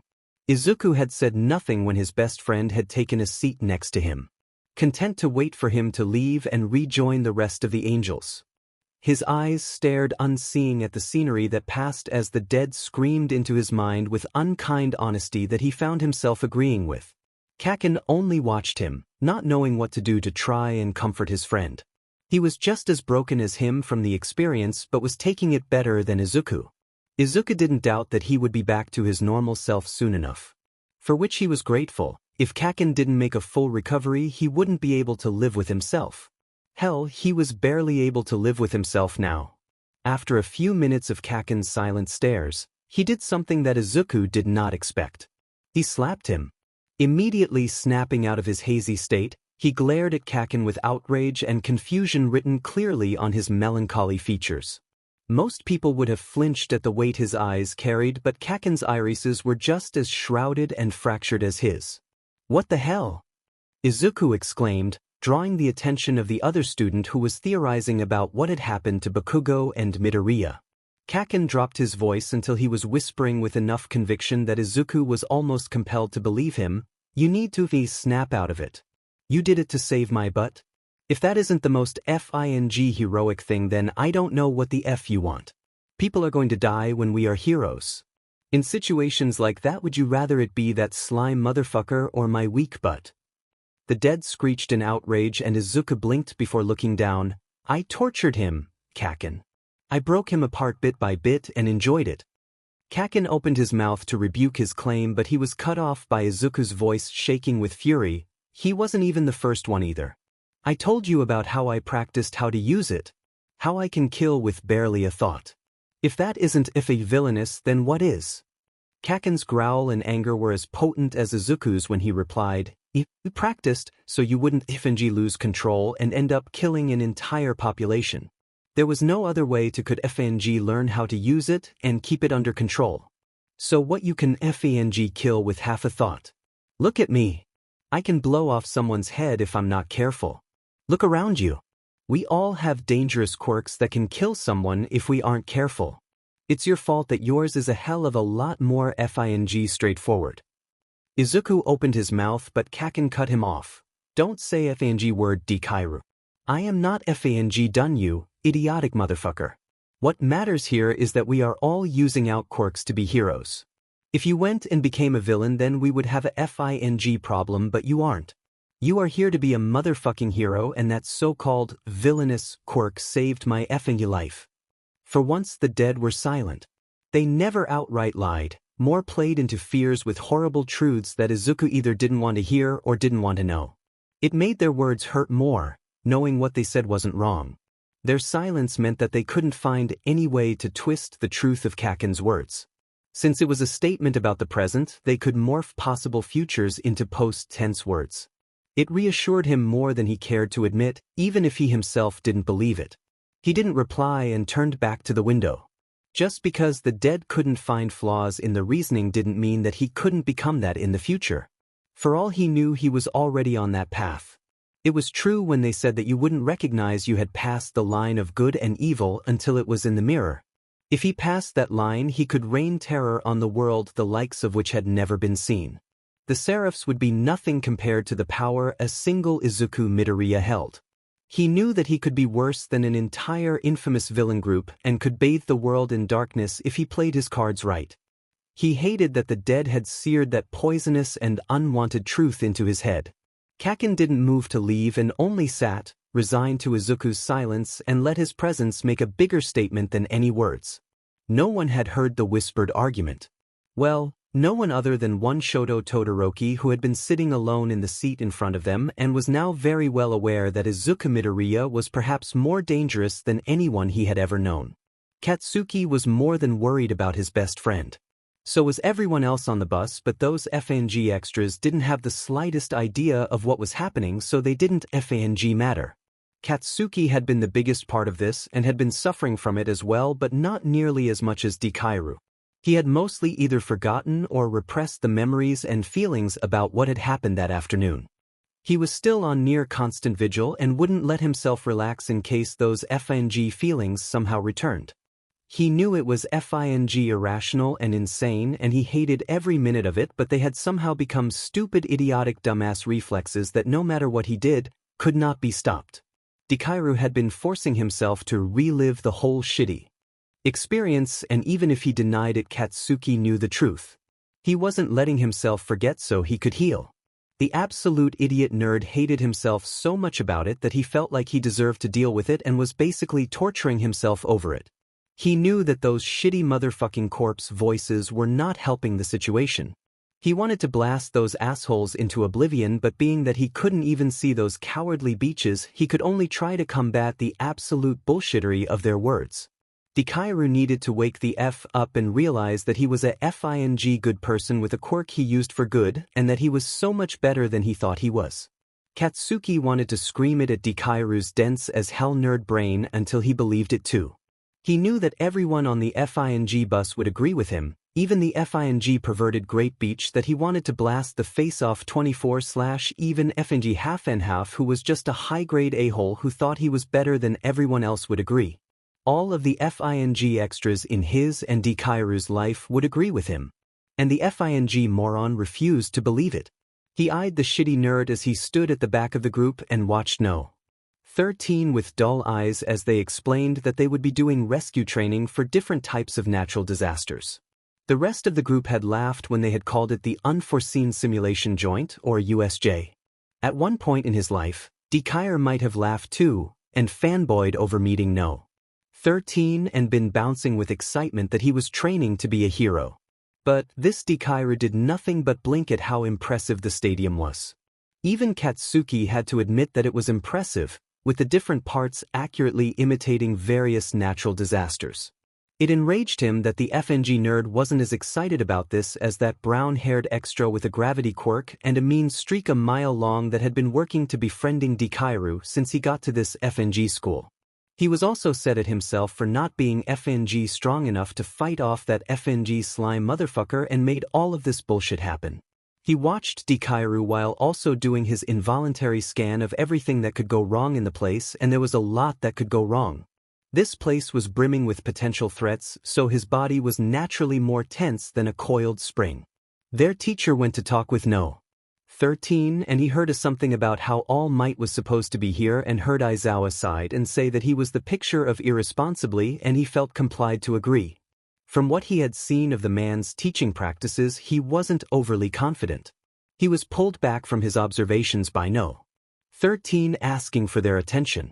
They held up their hand and proceeded to give them literally the same speech he had given Deku on the bus. Maybe it comes from a pro made it more impactful. FNG hoped so. Suddenly, every hair on his body was on end as he sensed something eerily similar to the feeling he had experienced when he was inside the dying villain. He glanced at Deku, who had somehow gone more frozen than the effing statue he already was. He shifted slightly until he was looking at Katsuki and gave him the tiniest shake of his head. He felt it too and agreed with how fundamentally wrong this was. Terror gripped his already pounding heart at the thought of experiencing something like that again. Deep down in his soul, he knew his mind wouldn't survive it. In the main courtyard, the air rippled, giving off waves of the feeling that his classmates didn't seem to notice. Their teacher, however, did, and spun around as soon as a swirling vortex of purple-black was brought into existence and expanded until it took up the entire courtyard. Katsuki swore he saw yellow eyes stare at them from the top of the void. Panic had taken root deep in his stomach, and he was nearly shaking from the feeling of spitatum sanchiterdroncisubroki part bit feeling that was practically radiating from the inky black. The rest of the class were too FING dense to understand that this thing should not exist. It should not be here. It should not. It should not. It should not. Then things started to emerge from the void. First was what seemed to be a man covered in hands, shortly followed by dozens upon dozens of what looked like to be thugs and villains armed to the teeth. Katsuki had completely frozen as Aizawa had barked orders at No. 13 to protect the students. Deku had at some point appeared at Katsuki's side and was staring at the void as it spawned more people. "Is this part of the training?" Kirishima asked, peering at the vortex as if there wasn't something fundamentally wrong with it. "No," he and Deku said at the same moment, voices filled with such conviction that everyone turned to look at them. Katsuki's face had gone whiter than a sheet and sweat was shining on his skin.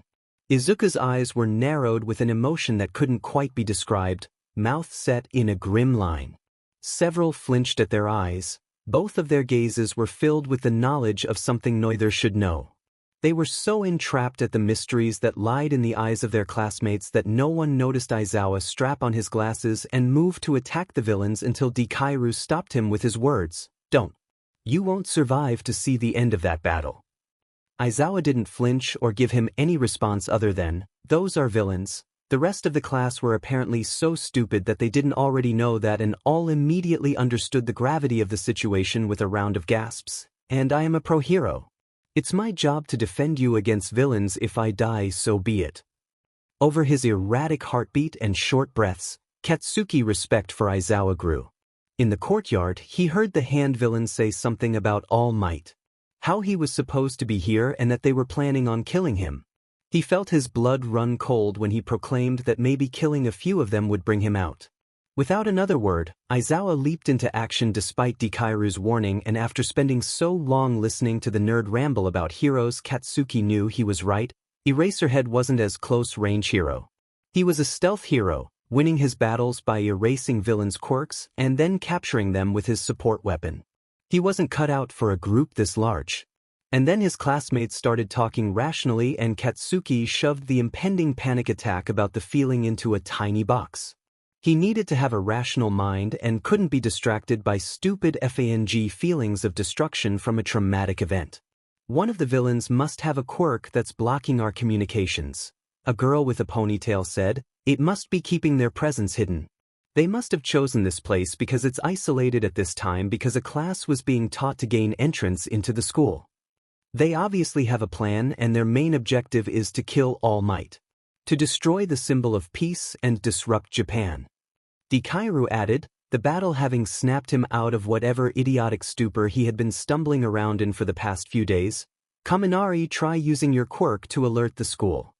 The Pikachu Beach, who must have been Kaminari, nodded and set to the task. Meanwhile, Aizawa was kicking the villains and seemed to be winning. Many paused before taking him on, but Katsuki knew that it wouldn't last long. The rest of the class were running to the doors and he and Deku followed but didn't entertain the thought of them actually escaping. Whatever was creating that feeling wouldn't let them just leave. If they went to the trouble of disabling all of their comms, then they would definitely have something planned. Sure enough, the void that had previously been in the courtyard had appeared before their classmates. The terror almost set in again at the sheer wave of the destruction off their fundamentalpertsas theory melted in tone thing that radiated off of the void that he now understood was a villain with a warp quirk. He locked it away into a corner of his mind to deal with later. "I am so pleased to make your acquaintance. We are the League of Villains. I apologize for the rude intrusion, but we needed to say hello. Although this is a fitting place for All Might, the symbol of peace, to meet his demise, is it not?" Katsuki snarled, but the villain paid no mind. "But he isn't here, is he?" There must have been some change in plans. Suddenly the villain expanded as he spoke, growing into a regular FNG wall of a dark void. "It doesn't really matter in the end. I still have a part to play. Starting with torturing all of you to death." Katsuki's vision was tinted red. This motherfucking void beach thought he could kill them? What effing joke? This son of a beach was a effing idiot if it thought it could take them. He met Shitty Hair's gaze and they both knew what they needed to do. He tensed as he prepared to jump the villain and give him a face full of explosions, but he saw Deku glare at him and shake his head. He didn't speak but gave a discreet gesture towards No. 13. That's when Katsuki saw that they had opened one of the finger holes in their suit, and that meant one thing. They were preparing to use their quirk. He caught Kirishima's eye and gave the tiniest shake of his head, eyes going to No. 13's finger and he hoped shitty hair got the message. 13 raised her finger and prepared to use their quirk, but the villain disappeared. They all spun around looking for the void beach.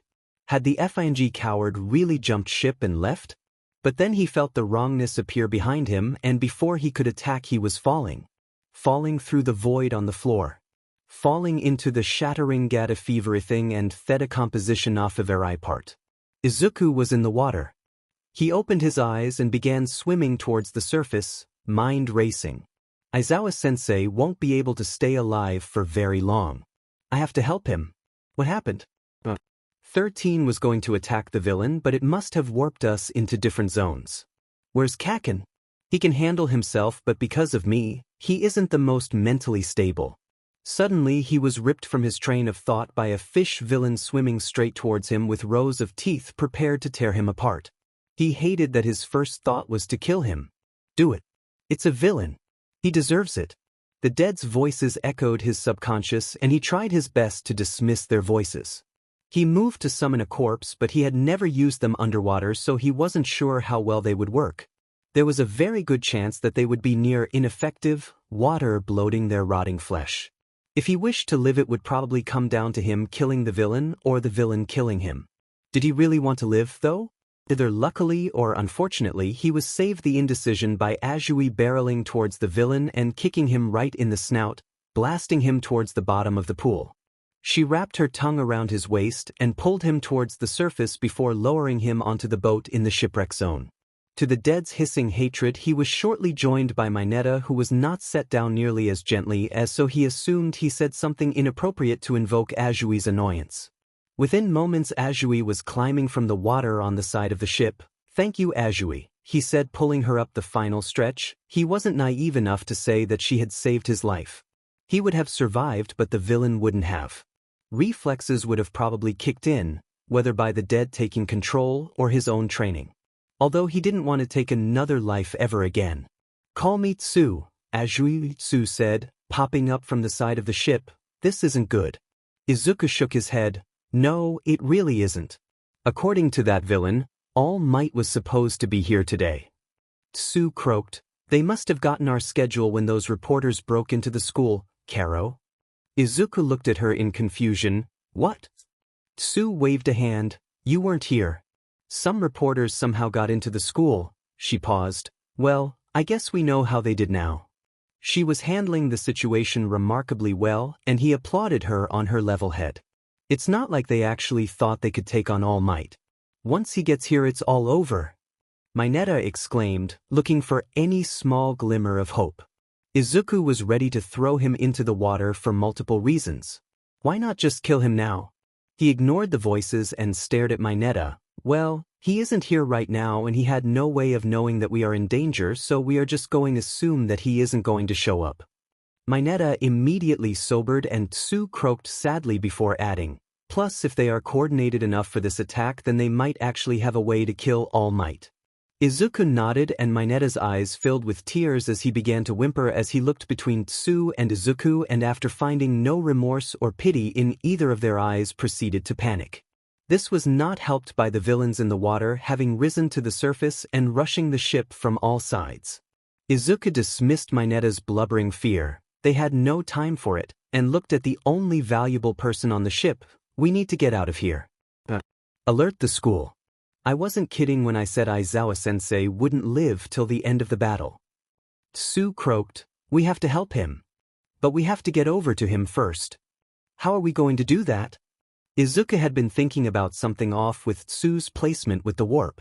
If they wanted her out of commission, they wouldn't have placed her where she would be strongest, like a water zone. So they obviously didn't know her quirk and therefore didn't know anyone else's. He tried to put as much unknowable knowledge in his gaze when he looked at a panicked Mineta and an oddly calm Tsu. "So, here's what we are going to do." Shoto Todoroki knew all about danger. He knew what it felt like to touch the live wire that was waking every morning to his body, protesting its very existence, only to push it again until it was so close to the breaking point he could only choose between his father's rage or it shattering underneath him. Until failure was so unthinkable that it was practically a nightmare. He knew what it was like to wish for it to just stop, but the consequences of which would be so severe it immediately made it not worth it. He knew the consequences and had dealt with them enough that pain was merely an annoyance. Where hypothermia was no more than an irritant and broken bones didn't even cause him to grit his teeth. Where starvation was no more than an obstacle in his way and burns weren't even enough to flinch over. He knew every moment he spent with his father held more danger than any moment in any child's life should ever be acquainted with. It was because of his understanding of danger that he knew fear like a childhood friend. It was only because he had lived with a subtle, constant fear that he wasn't overtaken by panic when he fell through the shifting portal. He watched Midoriya, perhaps the most dangerous person in the USJ, fall through the warp gate, and he wondered what the boy would do when backed into a corner. He couldn't help but think he might be the greatest threat the moment. It was the boy who could apparently kill as easily as he breathed that spawned the terror in his heart. He didn't doubt that every word of his and Bakugo's argument was truthful. It made sense from a logical standpoint. If he could bring back the dead, then why couldn't he send living things to the grave just as easily? He couldn't be sure if the source of all of the boy's scars were in fact from summoning the dead or killing the living. If their argument was to be believed, then he could infer that there was no backlash from the darker side of his quirk.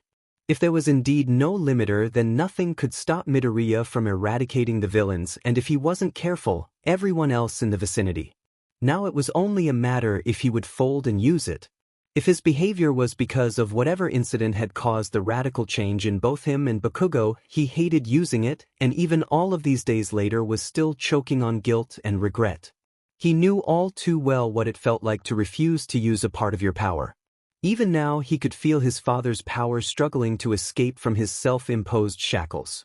Riding snakes of hellflame coiled under his skin, begging to be set loose on his enemies. He was a product of two great legacies, a hymn of ice and embers intertwining to create him. Him whose power was second to only Midoriya, and he needed to make sure that whatever shadows pooled in Midoriya's veins wouldn't burst from what damper Midoriya placed on his quirk and destroy them all. After all, even ice and fire couldn't stop raw death. Years of brutal training took effect when the void deposited him on hard slanted dirt surrounded by half-submerged buildings. A landslide then. His ice had already begun to spiderweb across the ground, centered from his landing point. He hadn't a chance to see what he was facing. He might very well be freezing his allies as well as his enemies, but he could always thaw them later. A quick glance around the soon-to-be battleground told him that no, there wasn't a single classmate in the area.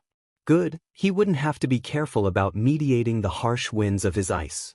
Torture us to death, huh? He made his voice go as cold as his ice when he spoke. He had power in his blood that had resulted in the deaths of thousands. He knew his lineage. He knew that he was kin with some of the greatest villains in history. These minor thugs were nothing compared to him, and they were fools if they thought they could take the great-great-grandson of Lucifer and come out of the battle unscathed. Especially now that the ice of the great commander of armies conjoined with the flames of hell. To me, you look like nothing more than common thugs and lowlifes. He twisted to the left and grabbed the pole, trying to take off his head.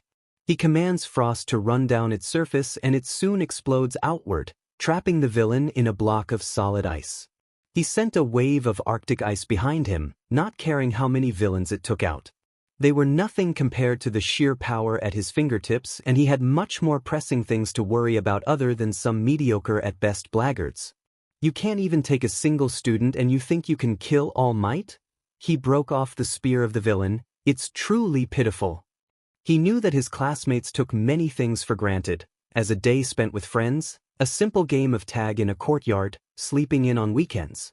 But he also knew that they were strong. He didn't doubt that they could handle themselves against these villains. Despite Bakugo's inflated ego and increasingly unstable mental state, he had a very powerful quirk that he had Nirm's dread. Uraraka could send things into oblivion if she wished and trained hard enough. Not to mention Midoriya and his overpowered death quirk. He listened to the villains beg for mercy, spilling all their secrets in the process. None of them are high enough on the totem pole to know anything overly valuable, but it's enough. He waffled between locating Midoriya and making sure he doesn't lose control and helping Aizawa. Midoriya would have been speaking the truth when he said that he wouldn't survive the battle. He would know, death surrounds the boy like a second skin. He makes his decision. Midoriya said he practiced that part of his quirk, so he would just have to trust that he had a good enough handle on it they could avoid mass murder. Locating the central plaza in which Aizawa had been fighting the villains, he takes a moment to double-check that it is indeed the right direction. Gliding on newly formed ice, he takes his frozen highway to assist his teacher. Katsuki Bakugo comes out of the portal swinging. Explosions already primed on his hands and armed to go off at a moment's notice. His vision swims, and the feeling the portal gave him dances atop his skin like living firecrackers. He wants to itch and scrape off every inch of his skin to rid himself of that FNG feeling that haunted his nightmares. He stumbles, but a hand catches him before he hits the floor. He rights himself and sees it was Kirishima that caught his fall. "Thanks," he growls, stepping away. "No problem." Kirishima was cut off by a large fist shattering the ground where he used to be standing. In response, Katsuki lets off an explosion, moving around the large villain, using his explosions to further his speed. Within moments, the villain in on the ground, leaving a clear window for Katsuki to realize that they were surrounded almost entirely by more villains. He doesn't get a moment reprise from the rhino-like villain as he needs to dodge the blade hands of another. He tries to locate Kirishima and is relieved to find Shitty Hair holding his own. But he didn't want him to get hurt. Then his mind catches up with the situation and time stops. Dikairu, where the F is Dikairu. He was worried about him for two reasons. One, who the F knows what his mental state was and if he would even try to save himself, and two, he very obviously lost control when Katsuki was in danger, so what the F would he do when all of his friends were in trouble? He didn't know if he could kill multiple things at once, and this wasn't the FING time to find out. If those corpse beaches took control, then none of them would be alive to see tomorrow. He hated that he had to categorize his best friend as a threat, but right now he needed to FING focus on staying the F alive and locking away any fear or personal goddamn attachment to anything. Unfortunately, he had been lost in thought for too long and was shocked out of his mild panic by a knife slamming into his shoulder. He barely processed the pain and flew towards the villain who had thrown the knife. He slammed into her shoulder, knocking her along with the villain behind her to the floor. His instincts screamed for him to duck, and that was perhaps the only thing that kept him from receiving a face full of death. A machete soared over his head as he swung and kicked low. The machete villain toppled to the floor as Katsuki flew over his body to engage the villain behind him. Soon, the air was filled with the sweet smell of nitroglycerin as Katsuki's ears started to ring with how many explosions he was letting off, and he was dimly aware that he might have some form of hearing loss from such long exposure to such loud noises. He couldn't do anything about that FING bullshit, so he ignored it and chose to deal with those consequences later. He could only hope that Kirishima hardened his eardrums or some sheet. Everything hurt. His shoulder was screaming and his hands were raw from using so many explosions in consecutive order. He can't hear anything other than the ringing, and one of his eyes is bleeding and swollen shut. But this pain is temporary, and him or Kirishima if dying is not. He fires his gauntlet grenade and it knocks over half of the remaining villains. Each attack had been meant to debilitate and not permanently injure, but if he didn't want to end up blowing off his own FNG hands, he needed to stop being merciful. If he didn't need to make sure that they didn't all die, then he couldn't waste time making sure that all these dumbass villains weren't overly hurt.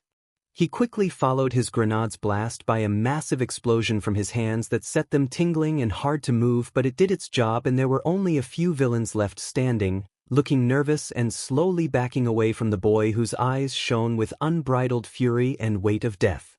He didn't pause, launching himself at the villains, using his explosions to further his movements. Soon enough the villains were on the floor and Katsuki could barely move his hands, but he had to make sure Kirishima was all right. Luckily, Shitty Hair was holding his own well enough against his good dozen villains. Katsuki growled in annoyance and was slightly worried about if his hands and hearing would survive the experience, but right now Kirishima would probably appreciate some assistance. Katsuki went back to his precise attacks. He couldn't risk another big blast, and in a few minutes it was only Kirishima and him left standing. Kirishima went to flash him a smile of gratitude, but his face fell when he took in Katsuki's haggard appearance. His ears were bleeding, his face was almost bruised beyond recognition. His hands were purple and raw, and there was a knife sticking out of his shoulder. "Dude, are you okay?" Kirishima asked. Katsuki couldn't hear him, but he could read lips well enough. He couldn't hear himself talk, but he tried to mediate his voice well enough. "What the F does it look like? Don't even think about taking out that knife. It's the only thing keeping me from passing out from blood loss. I can't hear shit, so I need you to look at me when you talk so I can read your lips." Kirishima's face paled. "Bro, you need some serious medical assistance. Does it look like we have a FING hospital in the vicinity?" Katsuki half shouted, half whispered, not knowing his volume level. "You need to help Aizawa. Dikairu wasn't lying when he said he wouldn't live through the battle. I need to find that FNG nerd and make sure he doesn't do anything FNG stupid." Kirishima shook his head. "No. You need to sit this out." Katsuki laughed, a harsh laugh that grated on ears. "I need to find that shitty nerd or we might not live to see tomorrow." Kirishima opened his mouth to protest, but Katsuki was already gone. Sprinting his way across the zone towards the plaza where an either unconscious or dead Aizawa was down, bleeding and broken, Azui who was laying in a pool of her own blood, and a blubbering Mineta. The only thing that stood between them was FANG Izuku, draining the very light from the air as corpses roamed with smiles of nightmares. Some deep instinct inside Katsuki told him that they would all be thoroughly F'd if he didn't do something now. "An 01F look," he roared as loud as possible. He felt some of his vocal cords strain and fray. Kirishima skid to his side and was making no move to heed his warning, so that left only one thing to do. Katsuki tacked him to the ground, shielding him the force of the impending shitstorm. Katsuki saved Kirishima, but he couldn't save himself. He watched as Izuku cracked and fractured and broke. Katsuki's warning didn't reach Tokoyami and Koda in the squall zone, but Dark Shadow felt the shift and wrapped itself around its emissary and his classmate, sparing them from the onslaught. Yairozu heard Katsuki's warning and grabbed a shocked Kaminari and pulled him under the blanket along with a comatose and bleeding Jiro, and none of them saw anything. Ojiro looked toward where Katsuki's voice had come from and in his moment of distraction was stabbed through his stomach by a villain, and as his vision faded out before everything shattered. Shoji and Mino were too preoccupied with making sure No. 13 and Uraraka were alive to look anywhere by their fallen friend a hero. Ida didn't hear Katsuki as he sprinted towards the school and ran into All Might, who took off towards the USJ a few seconds too late. Todoroki took Katsuki's warning and as he glided towards the courtyard, turned until he was facing the opposite direction. Izuku took a lungful of sweet air as he surfaced. Both Tsu and Mineta were sopping wet and he couldn't say he much better. Behind him, there was a group of terrified villains, stuck together with some of Mineta's sticky ball and murmuring to themselves about dead sharks that herded them together and corpses that walked on water. The first thing he saw was Aizawa being crushed under a purple thing with bulging eyes and an exposed brain. Aizawa himself was a mess of crushed bones and twisted limbs. His face was slowly being slammed into the ground by the shrieking purple things that could not have been human. Suddenly the void villain appeared at the side of the hand villain. He said something about one of the students escaping and relief flooded Izuku, but it was quickly squashed. Death loomed over Aizawa and the student would not be able to get help fast enough to save their teacher. The hand villain growled and scratched his neck, tearing the skin. He threatened the void villain, but the warp gate didn't so much as flinch. When he said something about leaving, Mineta started to cry tears of joy, but something was wrong here. Now was the perfect time to attack, and after this, it would be so much harder to have an opportunity this wonderful again. Izuku felt his blood run cold when the hand villain turned and with a crazed look in his red eye said, "But we should make sure the symbol of peace is broken." With nearly impossible speed he flew towards Tsu, and Izuku could do nothing when he placed his hand on her head and it started to flake away underneath his touch. He remembered Aizawa's ruined elbow and knew that he had some kind of disintegrative quirk. If he didn't do something this instant, Tsu would die. Almost in a daze, he called upon as many malevolent corpses as possible. He needed ones more bloodthirsty than a serial killer and with a score to settle. Within moments the villain was pulled off Tsu by rotting corpses that radiated bloodlust, and they set upon the villain, who exclaimed in surprise before commanding the purple thing, Nomu he called it, to deal with them. Tsu toppled backward into the water, blood tinting it red. The Nomu tore apart his corpses like they were toothpicks, but Izuku was done. He would not let any more of his friends get hurt. The air darkened and Izuku didn't hear a word of the hand villain's ramblings. His vision wasn't tinted red, it was tinted black. He didn't process the fact that he was dipping deeper into the land of the dead than he had ever before, passing the plane of humans and going further. Shadows clung to him as the air sparked and the villains stopped talking, instead choosing to watch as Izuku flickered in and out of existence. He was still watching when Kurogiri warped behind him and forced him back to the bar. Izuku didn't try to use the part of his quirk that killed on the Nomu. He had thought about it but then decided it would be too civil. So he went, DOWN. DOWN. W. He went down until he hit the bottom. The lands of the dead blurred past as he ignored everything human entirely. And then he reached out blindly and grasped the first thing he saw. Then he rocketed it towards the land of the living. The first thing he felt was the pain. Blinding, shattering, destructive pain. Pain that no one should be able to survive. Everything was on fire and frozen and being torn apart. Everything was shattering. He was shattering. I guess that's what you get when you bring a god back to life. And then Izuku Midoriya died. Rules for when encountering a god. Do not look at it unless you are willing to face the consequences. There are galaxies in their eyes. Do not look at them. Its whispered secrets are lies. They are immortal unless proven otherwise. Prove them otherwise. The runes it gives you are powerful, too powerful for a living human to ever hope to wield.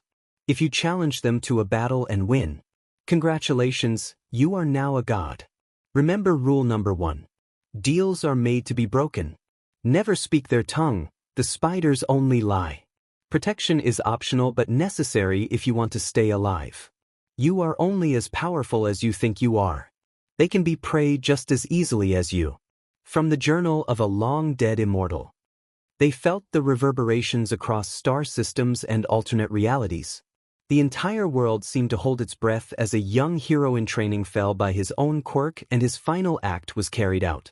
There was a silence that seemed to stretch forever as a boy, who had been called Kaken by the one, who's falling deep into the abyss of death, but Bakugo by most, watched through one good eye as his childhood friend flickered like a candle and felt a special type of rage as he protected a boy with dyed red hair from witnessing the green-haired boy's last command. There was a sentient quirk, who was made of bloodlust and vengeance, that despite its lack of heart, had wrapped itself around its Emthar and his classmate in an effort to save them from insanity. In that moment of self-sacrifice, that stirred its brethren, for when the SLV protects the Emthar it is truly a moment to wake for. There was a boy in a karatiji, laying alone surrounded by fire, with a wound in his stomach with no more than 5 minutes left in this world. His biggest regret is that he would not die surrounded by friends, but by enemies. Unconsciousness took him, a form of mercy in many ways. There was a girl who was supposed to be powerful, but as she clutched her bleeding friend underneath a blanket, had never felt so helpless. By her side was a boy with a quirk that fried his brain, but even he understood that something was shattering the realms of oblivion and they should heed the warning of their classmate that had echoed across the arena moments before. There was a child with 6 arms and another with pink skin, tending to a hero and a classmate who had been partially turned to dust. They understood they should not look anywhere other than their wounded for multiple reasons, fearing what they would find if they saw the plaza where they had heard a silence be born. There was a boy who paused his sprint for no other reason but because the word commanded it. He had felt the shattering of immortal chains and worried for his friends as his mind froze with terror because he was no longer safe. No one will ever be again. There was a hero whose very existence was a lie that had arrived a few seconds too late. He paused before the doors that a destroyer of fate had strode through, for he was not sure if he wanted to see what was on the other side. Even someone as righteous as him knew not to trifle with things you cannot win battles against. And there were only 3 people in this world that would win against what had been spawned in the plaza. None of them was the hero who was draining his own life force with every second he stood indecisively. There was a boy with a scarred face, a quirk that could terraform the world, and a perpetually broken heart. A combination that was acknowledged as dangerous by the final act of a dead child. He did not look at the final act, although it begged him to see. There was a girl with a partially disintegrated head that was turning the water red and a sobbing boy that had squeezed his eyes shut. This was not a merciful being and compelled him to open his eyes and behold its brilliance. This boy had earned the hate of many, but he did not do as it commanded. There was a teacher that had earned the respect of the being. The final act would let him die on the plaza at the hands of the villains. Much better death than the one it would bestow upon the rest of the world. There was a man with a warp quirk who had felt the beyardage of the final act and had fled with a man that could disintegrate things with a touch. They did not dare face the being the boy had broken the bonds of in his final moments. There was a monster that had once been human, with no individual thought process, that still feared the final act. But it could do nothing as the being not bound by the laws of physics or even matter broke it into pure light.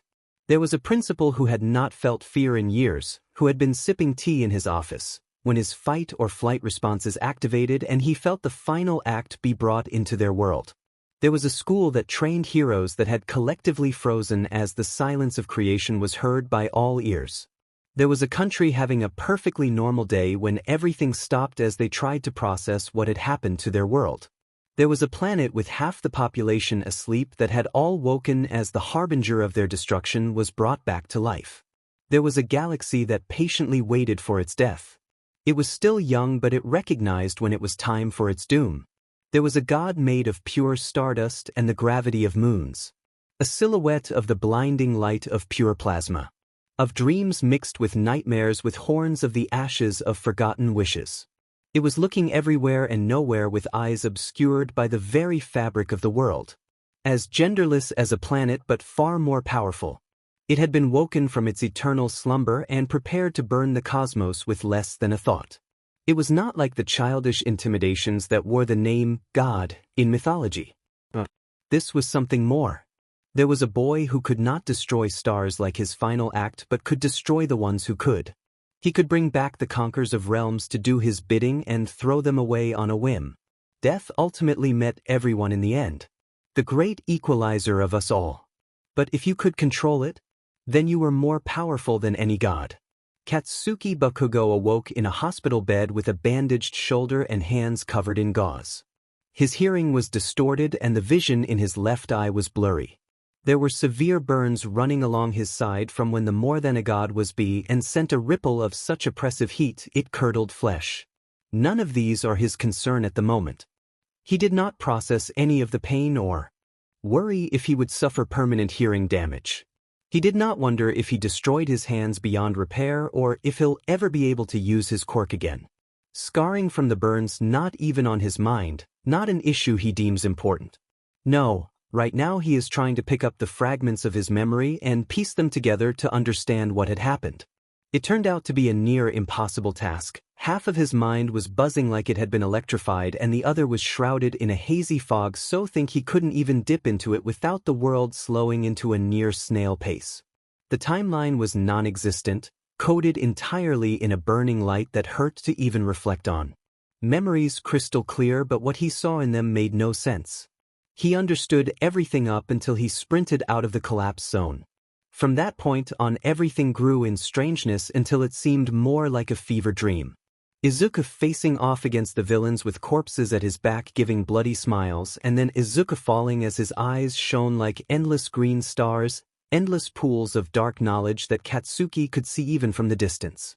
Deku fell to the floor with his face devoid of all emotion other than a smile that spoke of ruthless destruction.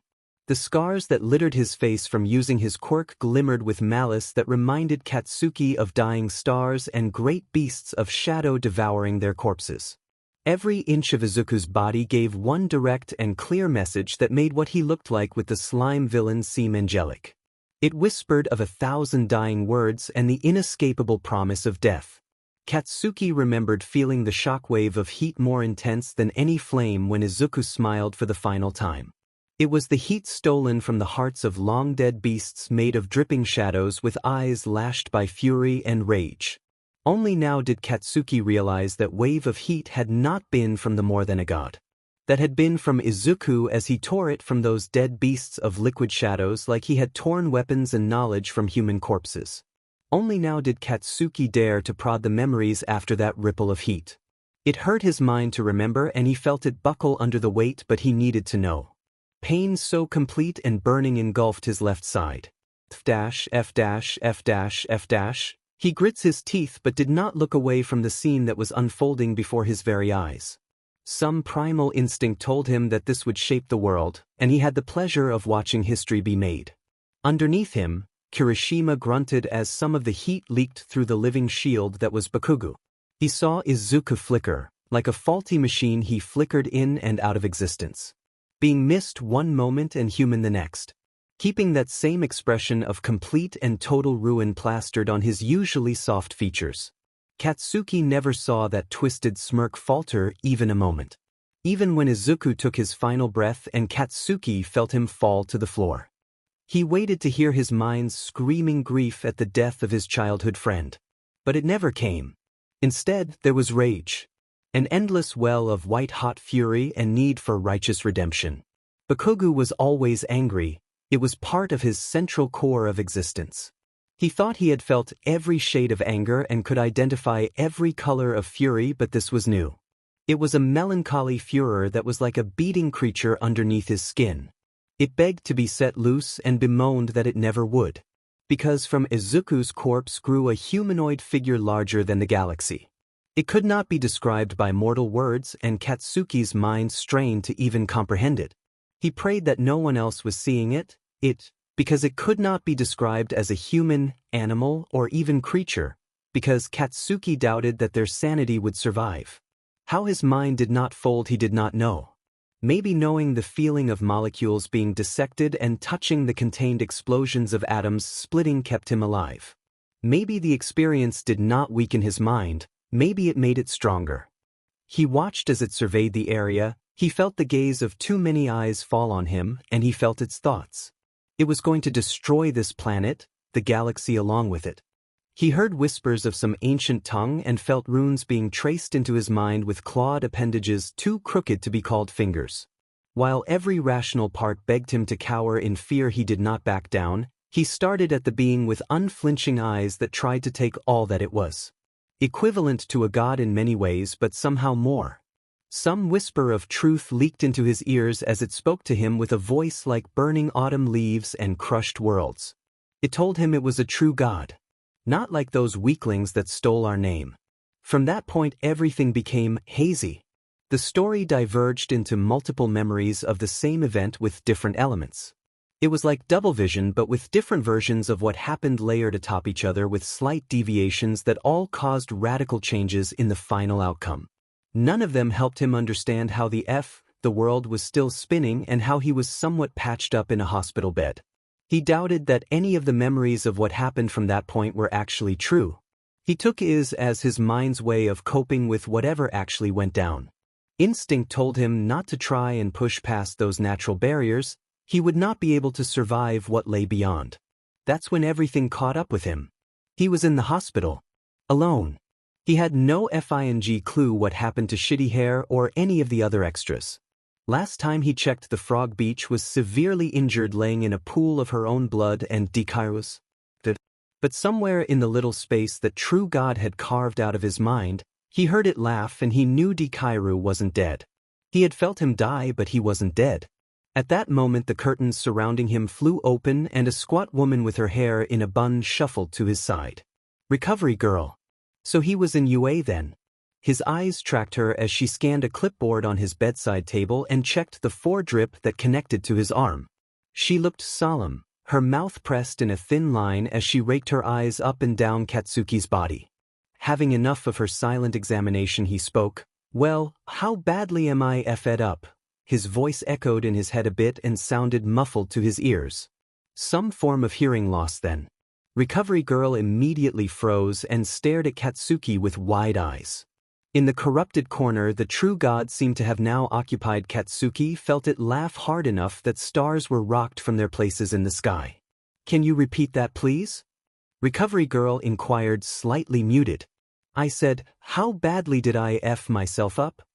Katsuki practically shouted, grinding his teeth. He was getting slightly irritated. He wasn't getting a sufficient response. Being now that he had somewhat sorted out what had happened at the USJ, he was starting to panic about his abundance of mostly self-inflicted injuries. And then that's when he heard it. The words he spoke sounded foreign and odd. Using syllables he didn't know his mouth could create in harsh tones that somehow sounded like comets crashing into lightning, grinding constellations into splinters. He was speaking in a language no human had the right to know. A language for forgotten power and runic whispers of immortals. Already dangerous enough on the lips of those who could handle it, not an egotistical teenage who happened to meet it. Destroyer of worlds. He tried to slip back into Japanese, but with the lyrics of power written so clearly in his mind, it was hard to go back to such mundane terms. What's the damage? He tried, somewhat shell-shocked at the latest discovery. The god cackled and some distant world spilled in too. Recovery girl swallowed before switching to her professional mode. Well, your quirk damages your hearing already, and with that last display you're at a total loss of 40% of your hearing. I predict you will get up to 30% back in time. Your shoulder will be fine, but your hands suffered some nerve damage that I couldn't fix with my quirk. However, with surgery and some physical therapy they will be back to normal. No quirk use until then. Vision will hopefully be able to be restored, but there was some retina scratching. Unfortunately, a majority of the burns will scar, although skin grafting is an option. For some reason, you had some strained vocal cords, but those were healed nicely. Katsuki chewed on this information. Nothing irreversible or seriously impairing, although the damage to his hands was concerning. If they didn't get healed properly, he might not be able to sufficiently use his quirk.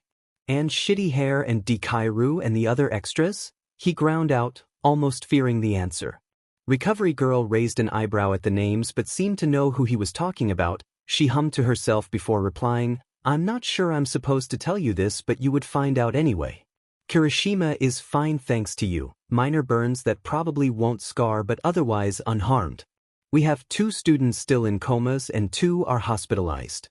Almost everyone had some burning, but nothing near as serious as yours for some reason. And mentally? Katsuki near whispered. He needed to know if his warning got out in time. He had to make sure none of them saw the more than a god. Recovery girl hummed to herself again, traumatized as you can expect, but none of them are out of their mind insane if that's what you're asking. Try as he might, Katsuki couldn't stop the flood of relief that flowed through his body at her words. So none of them saw the true god. How long has it been? Katsuki inquired. It couldn't have been more than a day. None of his injuries were that serious. About 48 hours. Recovery girl said, fiddling with his fore and making a few more notes on a clipboard, either completely oblivious or uncaring to Katsuki's dropped jaw. It had been 2 days. He didn't even have any damage to his head or anything. Look, Sonny, you were running on adrenaline. You probably didn't realize how injured you were. If you weren't still injured, I would slap you for being so reckless and not keeping out of it until help arrived.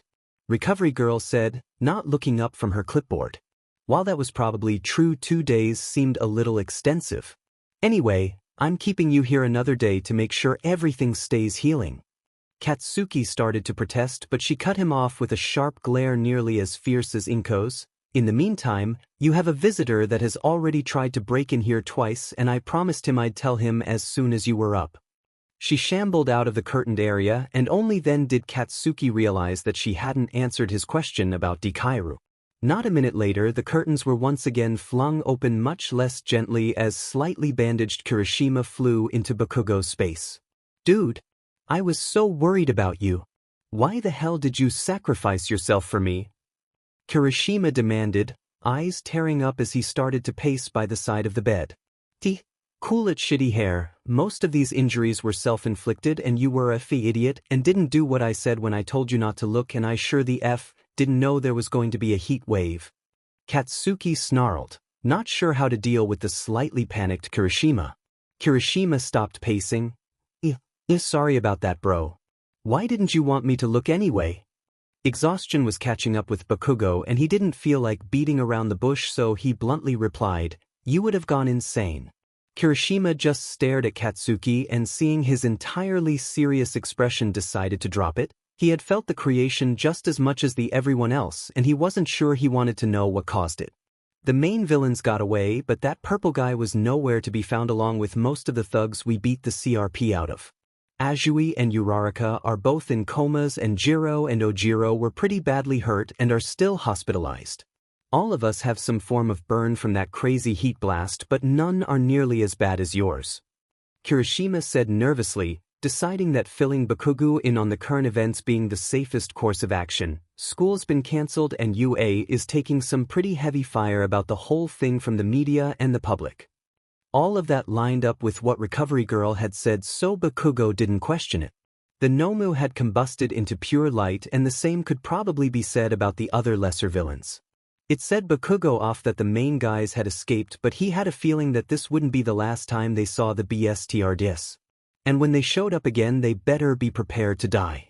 The media thing was to be expected when villains attack a supposedly secure UA facility and severely damage at least 4 students. What about Dekairu? Katsuki inquired, having not received an answer from Recovery Girl. Kirishima looked down at the floor and scratched the back of his neck. We don't know. No one said anything about him, and we haven't seen him around at all. Katsuki pressed his lips together in a hard line. What the F dash? He knew Dekairu wasn't dead, but what if he wasn't alive either? That is something he needed to figure out as soon as he could. But not right now. His eyelids were starting to droop, and he had a hard time keeping a conscious train of thought, and before he knew it, he was asleep. Kirishima staring directly at the ashy blonde from the side of his bed and decided to stay. It was the least he could do for someone who had kept him from going crazy. Kirishima would be shooed out by Recovery Girl a few hours later after she found him drooling on Katsuki's sheets, sound asleep. Shota Aizawa stood at the foot of a hospital bed and stares at the boy. There isn't a scratch on him, the complete opposite to the absolute mummy Aizawa was now. He knows he's lucky to be alive, and it is only thanks to Izuku Midoriya he is free to spend another day teaching children to be heroes and continuing his job as a pro. Free to be able to go home to Hizashi and take care of his cats. But at what cost? Izuku Midoriya was dead. There was no denying that. No pulse and no breath. A corpse just like the ones he summoned. Shota has no memory of what happened after his face was slammed into the ground and he lost consciousness. He is almost thankful he didn't witness whatever had cracked into his mind and riffled through his memories. Even when he wasn't responsive, he had felt it walk through some crack in the realms into this world. Had felt its searing, blinding light and knew that if he ever saw it, he wouldn't be coherent enough to keep on living. This, of course, begged the question, how was it brought into the USJ and freed from whatever shackles had held it, and what happened to it afterward? It was obviously not here anymore. The cosmos was still intact and wasn't just ashes blowing in the great expanse of space. Shota was a cautious man. It came with the territory of being a pro-hero. Probably too paranoid for his own good and intelligent to boot. That was perhaps why he had reached for a logical conclusion and after finding none let his anxiety fill in the cracks, creating a story so insane that it just might be true. Because while Izuku Midoriya was dead, he wasn't dead. The neurons in his brain were still firing as if he were alive. He had no beating heart of oxygenized blood, but despite it, all Midoriya's brain was still functioning as if something was happening behind Midoriya's eyelids, and due to his quirk something just might be. Aizawa hypothesized that while Midoriya could bring creatures back from the dead, he might just be able to bring himself back, and that was what he was doing right then. It offered him no explanation for the being that had prophesied it was going to burn the universe and how it had been stopped, but it at least gave him hope that one of his students wasn't going to stay dead. He had already failed 5 of them at least. Azui was in a coma due to a partially disintegrated head that luckily hadn't reached her brain, along with Uraraka having no 13's quirk used on her accidentally when the warp villain had opened a warp gate when no 13 was trying to neutralize him. 13 had damaged their back, but Uraraka had taken the brunt of the damage. There was no saying when they would wake up if they ever did. Then there was Ojiro and Jiro, both still hospitalized, having suffered wounds at the hands of the villains. Ojiro would have been dead from a katana wound to his stomach if Yagi had shown up a moment later. He was bleeding out in the fire zone when All Might had come crashing through the USJ doors, only to find the area nearly devoid of all villains. Yagi had immediately set to finding the injured, which included nearly every person still inside the USJ. He had found a sobbing Yaoyorozu with a heavily bleeding Jiru who had been struck by a poisoned WP with serious lacerations to her abdomen. Yaoyorozu had tried her best to stop the bleeding and find an antidote for the poison, and if she hadn't been there, Jiru would have bled out in moments and the poison would have reached her vital organs. Jiru and Ojiro were awake and said to make a full recovery, thankfully. Tokoyami's quirk, Dark Shadow, had supposedly wrapped itself around its Emster and Koda, saving them from seeing the monster. It could no longer be called out and was entirely unresponsive. Bakugo probably had the most wounds out of anyone but was not the most injured. With a knife stuck in his shoulder, broken eardrums, more minor cuts and bruises that almost everyone else combined, and almost entirely stripped hands, and nearly boiling skin, he had rightfully passed out right before the pros had arrived. Kirishima had been panicking at his side, saying how Bakugo had bolted out of the collapse zone to find Midoriya but had stopped when he saw the plaza. Apparently, he had screamed for everyone not to look at the courtyard, and when Kirishima didn't take his warning, had tackled him to the ground, effectively blocking his view and unintentionally protecting him from whatever that insane wave of heat was. Kirishima had muttered something about not being sure if Bakugo himself had turned away from whatever he begged everyone else not to look at. Aizawa was willing to bet that Bakugo had sensed the malicious being bent on burning their galaxy and knew not to look at it.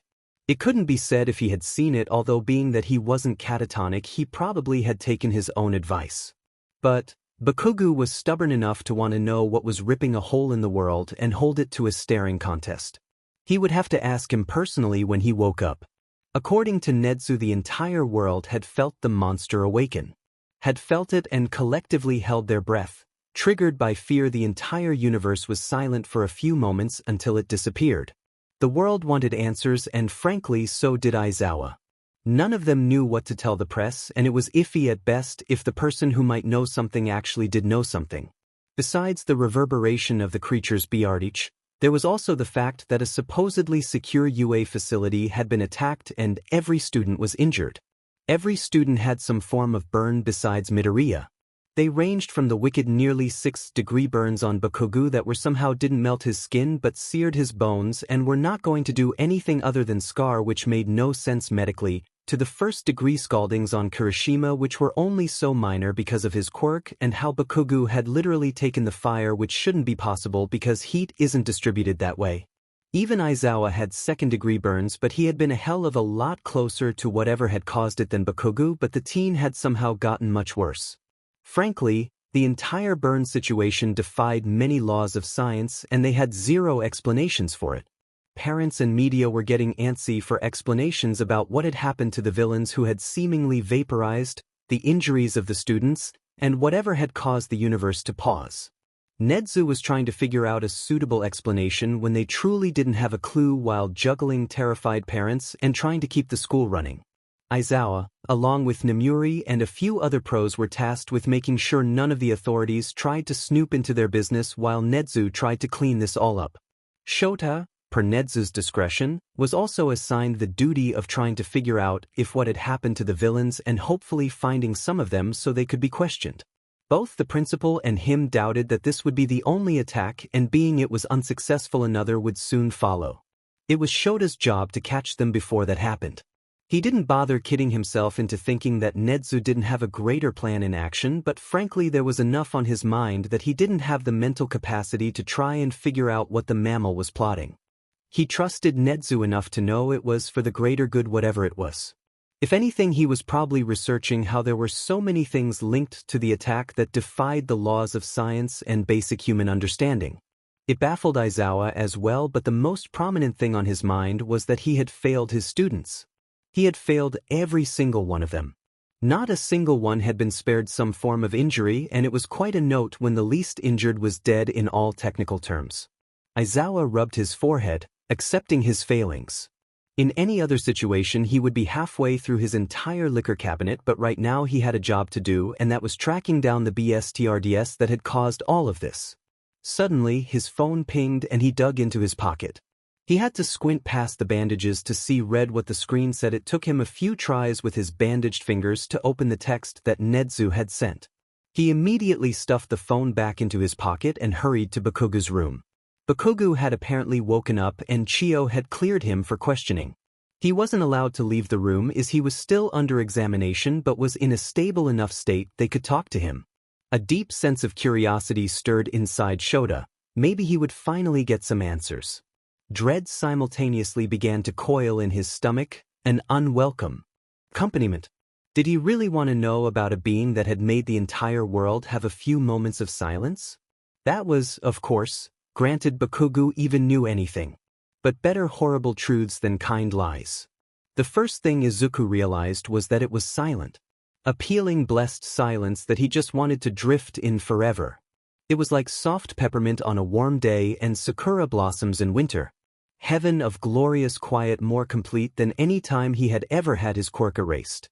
Compared to this, that fake quiet would be deafening. He stayed there, floating in the silence and savoring it like a kiss for what seemed to only be a few moments. But then those few moments ended and the silence turned rotten. The taste of hot garbage filled his mouth and he choked on the odor. The silence, once more blessed than any prayer, became stifling and his screams went unanswered for they made no noise. He bit his tongue with two sharp teeth that were not his own as he sliced through the flesh, leaving the rich iron taste that he tried to spit out but found it never truly existed. His eyes could not open no matter how hard he tried to see what he was surrounded by, or maybe his eyes were open but there was nothing to see. Clawing at his ears to try and rid himself of the horrible muffling that was more complete than deafness. It was the moment after someone took their final breath. It was the space between the last thought passing someone's mind and they sunk into oblivion. It was the second after the heart's ending beat. It was the decay of atoms and the sound that would be heard at the moment before realms shattered. It scratched his skin and tore his brain to shreds. A comet crashing into a fractured star and causing the extermination of all things would be better than this. Impossible. Silence. At that moment he begs to die. Tried to hope for it to save him from this full silence he knows the name of but does not dare speak. He cannot hear his thoughts, he cannot hear the strings he never knew he knew the sound of, he cannot hear his soul ripping even though he knows that the tearing of souls make noise and his soul is being stripped of its mortality. The sound of his decomposition should be deafening, louder than a sonic boom touching all corners of reality. It should reach the creatures that had felt the primal instincts of the Celestials and found them trivial. It should be an echo that every being knows down to the very marrow of their bones because it is one that has been spoken of since before the beginning of time. It should be louder than the whispers of calamity but is instead engulfed in the true silence.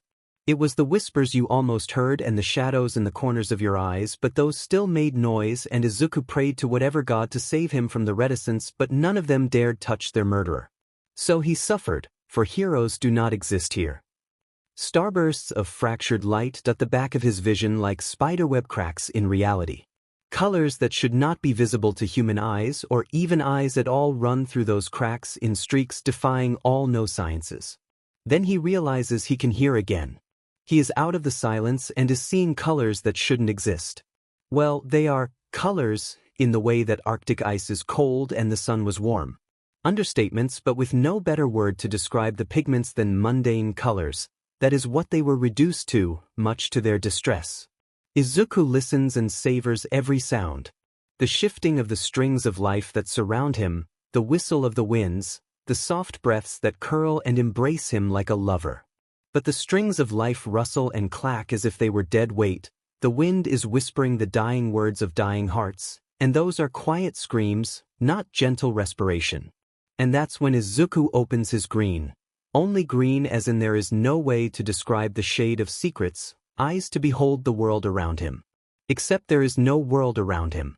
Instead, there is hallway made entirely of strings much like the threads of life.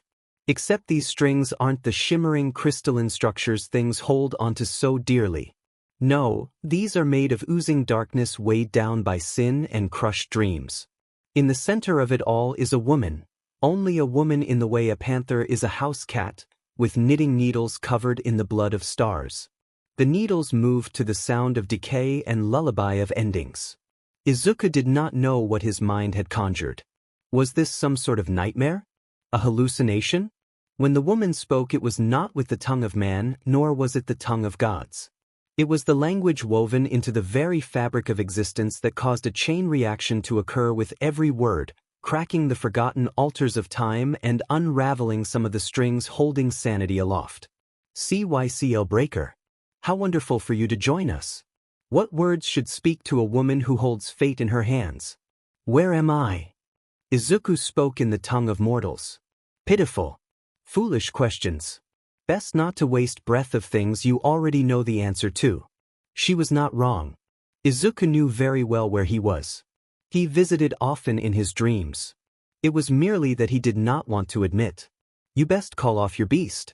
It plans to reduce all you love to less than ashes. Izuku once again knew of what she spoke. He just didn't want to process. Do not worry, that self-instituted ignorance would not survive long. It is not their time, and if you are so unwilling, I suppose I will do what you cannot see, Breaker.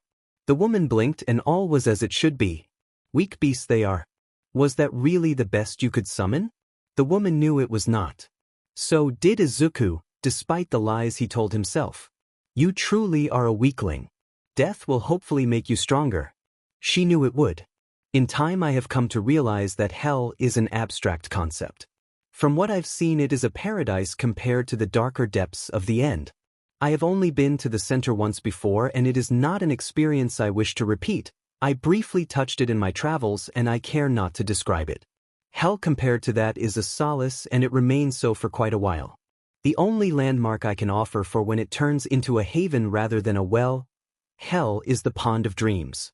It is slightly better, and seeing that things often go there for a vacation, you can picture just how mild hell is in the scope of things. From the journal of a long-dead immortal. Todoroki Shoto was no fool. Foolishness had been beaten out of him long ago. Irrational decisions punctuated by bruises and stupid questions answered with fiery fists. It was never an option to let his brain take a moment's rest. A part of his training had been on his cognitive functions. He was expected to outsmart his opponents as well as physically beat them in battle. While it was because of his father's requirements that he knew how to analyze an opponent, do university-level math, and read multiple languages, there was also the knowledge that came from simply living with the man.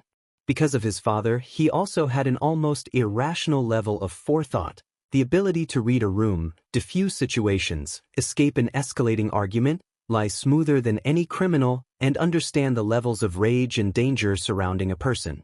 None of these had been intended, they were just skills acquired by living in the Todoroki household. These were all shared by its members, each having borne bruises and burns from when those skills had failed. And to think people thought it NG Todoroki was a hero. Shoto should be dead 5 times over because of his father. It was only thanks to one of his father's hired hands that he wasn't. Healing quirks worked wonders on keeping someone still hurting but no longer in danger of death. Push through the pain, boy. It is only weakness. A favored quote that his father often used before he bestowed upon him burns that would scream at his every movement. A flinch was as good as a death sentence and a wince catastrophic. God forbid he actually cried out, the punishment nearly enough to wish he was dead. He was not foolish enough to ever do more than grit his teeth and accept a beating when it came. It was an integral part of his life, and there was hardly anything he could do about it. Idiocy would get him killed, and it was that life lesson that made him doubt his own mind. He remembered Bakugo's warning, and he remembered heeding it for a reason he can't quite place. Maybe it was the desperation in his tone, or how he could hear his vocal cords straining as he bellowed with all his might. Maybe it was because he felt something in Bakugo's scream that caused some primal instincts to act on their own accord, causing a wall of ice to be summoned to his back as he turned and squeezed his eyes shut. Nothing about the following moments made any sense. Had everything finally made his crack and lose his sanity? Logic was useless in dissecting the events in the seconds after Bakugo's warning. Logical thoughts and actions had saved him much pain and torment on multiple occasions, but here it offered no answers. The first thing was the heat. A heat so intense the word heat seemed inaccurate. It melted his ice into steam when it first hit, leaving no protection from its onslaught when it reached him, burning his arms and neck to the point where it would scar. Not that didn't already have experience in that department. The pain was intense, but he had been roommates with pain since he was 4. It was perhaps the next moments that truly made him doubt his own mind. He felt something made of pure light and malice be born in the plaza. He felt it break free of some invisible shackles and stretch into their world like a butterfly testing its wings. He pressed his eyes together so hard he saw starbursts light behind his eyelids. Something told him that to see the being behind him wouldn't wish to be alive tomorrow. The world stilled as the being was brought into their universe, and Todoroki swore. Even the air paused and his blood stopped flowing through his veins. He felt the being pedal through the minds of those nearest to it. That included Todoroki, who stood at the threshold of where the plaza turned into the landslide zone. He would never forget the feeling of something that had crushed stars with its gaze flip through his memories like they were pages in a book. He felt it try and coax him to behold its form of burning suns and immortal gravity. But Todoroki was no fool, and he remained resolutely watching the fireworks created behind his eyelids. He felt the being smile. A thing that he knew only happened when it watched a world crack under its weight. A smile that had made things much stronger than him run it. Fear at just being in its proximity was now directly intended for the scarred boy with a soul so thoroughly shattered even the being of exploding celestials could not break it more. Then it was gone. The pressure in his mind dissipated along, and the painful light of its existence was blown out like a candle in the wind. Except the wind that blew it out smelled of sulfur and sun-bleached bones. It tasted of the fabric of the universe and inescapable fate. Similar to the aura of Midoriya, but somehow older and infinitely more powerful. It made the power of the being seem minuscule and weaker than a pesky spider ready to be stomped underfoot. Reality was inconsequential and the sands of time lacking. It rocked Todoroki's world. Knowing a being that could burn their universe was still nothing compared to whatever it was that destroyed it. Todoroki had felt things in those few moments no human should even know existed, a fact he had become increasingly aware of. He would never be able to go back to the quiet ignorance he had spent nearly all of his life in, unaware of how much of a gift it was. He had lived beside fear. Now he needed to see if he could survive alongside terror. Katsuki was going out of his mind. It had only been one FNG day of bedrest, but he was going to lose it. Shitty hair dropped by when Recovery Girl allowed, but Katsuki was still radiating with enough raw energy to practically explode, figuratively and literally. How the F he was going to survive not using his quirk for another 3 weeks was beyond him. The only thing keeping him from disobeying Recovery Girl's bullshit order was her threat of keeping him another FANG 2 weeks. He wouldn't survive being stuck in this FING hospital room for more than another day. Thank God she was letting out of this glorified cell tomorrow.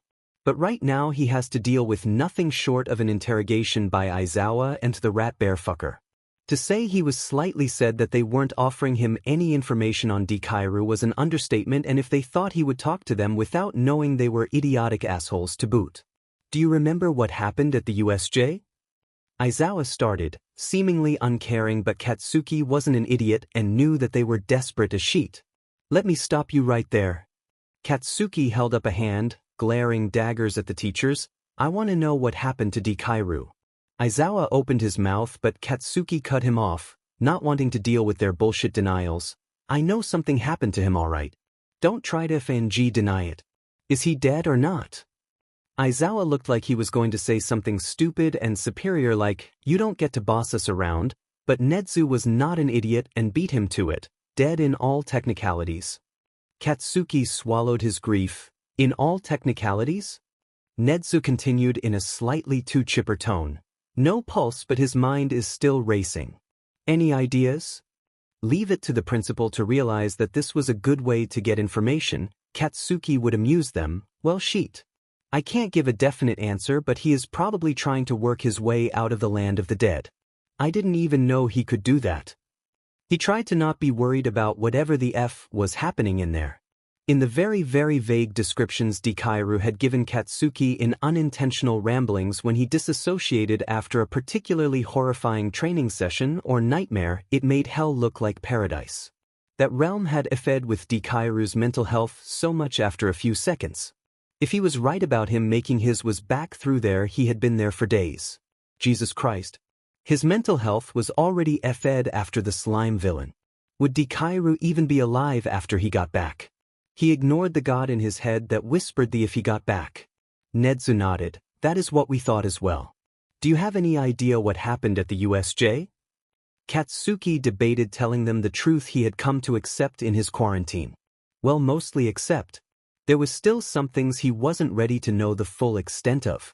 The god cackled. Liar, liar, liar, watch the world burn. No. I don't remember. I didn't see sheet and am honestly glad. WHDEWRLDBURN.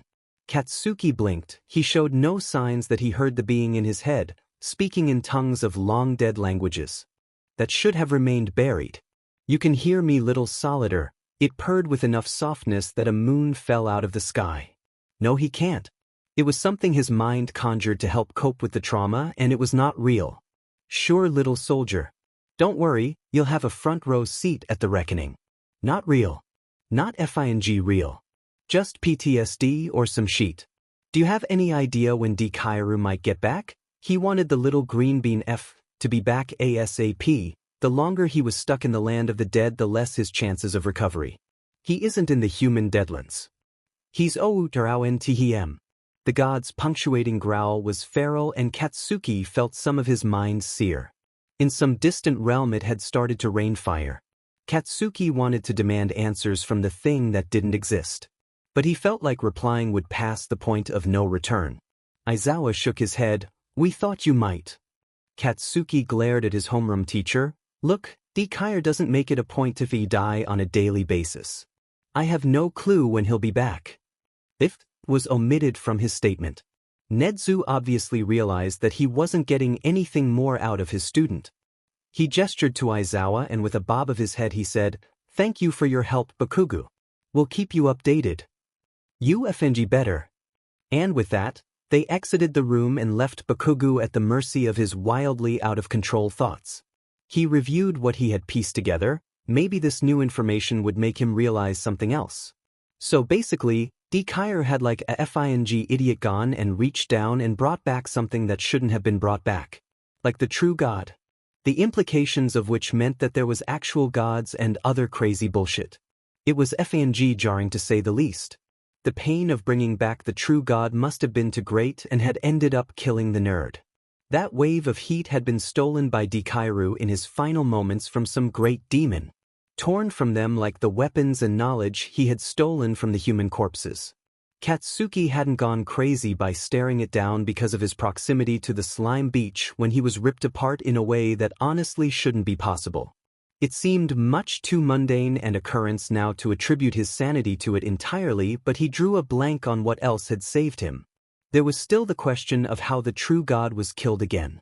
Dikairu was out of commission, and Katsuki highly doubted the god would just back down. He had absolutely no hints on what had happened to that BSTRD other than some divine intervention, but from what he had seen from the Celestials they were less than benevolent. I can tell you if you want. The thing in his head spoke in runes so old they neared the end of time. Katsuki felt something warm on his lip and realized his nose was bleeding. What the F dash? An imaginary thing shouldn't cause a physical reaction. Deceit and perjure, perhaps that should be your new name, little solider. You seem quite fond of telling fiction. Ignore it. He wiped the blood with the back of his hand. Then he realized just how effed he would be if Recovery Girl saw it. He quickly grabbed a tissue and cleaned his hand. He buried the crimson-stained paper under some used gauze in the trash. His left side was a mess of twisted scar tissue, ranging from hot pink starbursts on his leg to long pale stretches on his torso. Missing pockets of flesh dotted his neck and creeped up his chin. Luckily the scarring stopped before it really hit his face. Only a few rugged patches appeared below his eye and they were barely noticeable. How does it feel, perjure? Knowing your best friend did that to you? Katsuki felt his anger mount. How dare it insinuate the idea that Dikairu had done this intentionally? Well, it certainly singled you out, perjure. Katsuki tried to block it out by any means necessary. It was the liar here. Not him. Hell, it didn't even exist. It laughed, and somewhere in the great expanse a sun died. Kirishima was somewhere between terrified and worried. Everyone in Class 1A was. School was still cancelled, but they collectively decided to meet at a small cafe to discuss what was going on. None of them were getting any answers, and Bakugo had resolutely ducked any more of his questions. Yaoyorozu was chewing her lip and fiddling with her hands, not even looking at the food she had ordered. In fact, none of the assembled students were touching any of their food, not one having an appetite. Everyone was somber, with 2 classmates still in comas, 3 more hospitalized, and 1 entirely missing. Everything seemed off. Uraraka wasn't here with her optimism, and Azui wasn't here with her level head. Ojiro's silent presence was conspicuously absent along with Jiru's sarcasm. Bakubro wasn't shouting threats and swear words, and Dikairu's slight off-putting aura along with his kind heart were gone. The class was missing more than a fourth of its students, and it was noticeable. The wide array of scars were also noticeable. Kirishima had been lucky. Bakugo and his quirk protecting him from the brunt of the heat. Everyone else, not so much. Todoroki and Mineta had the worst scars of the present students, being the closet to the heart of the blast. Todoroki adding pink gnarls of tissue on his neck and arms in addition to the scar already around his left eye. Mineta with a burnt swatch of red on his chest that peaked just above his shirt. The next worst was Shoji and Ishido, both with flares of raised flesh along their backs, being they were turned opposite to the blast.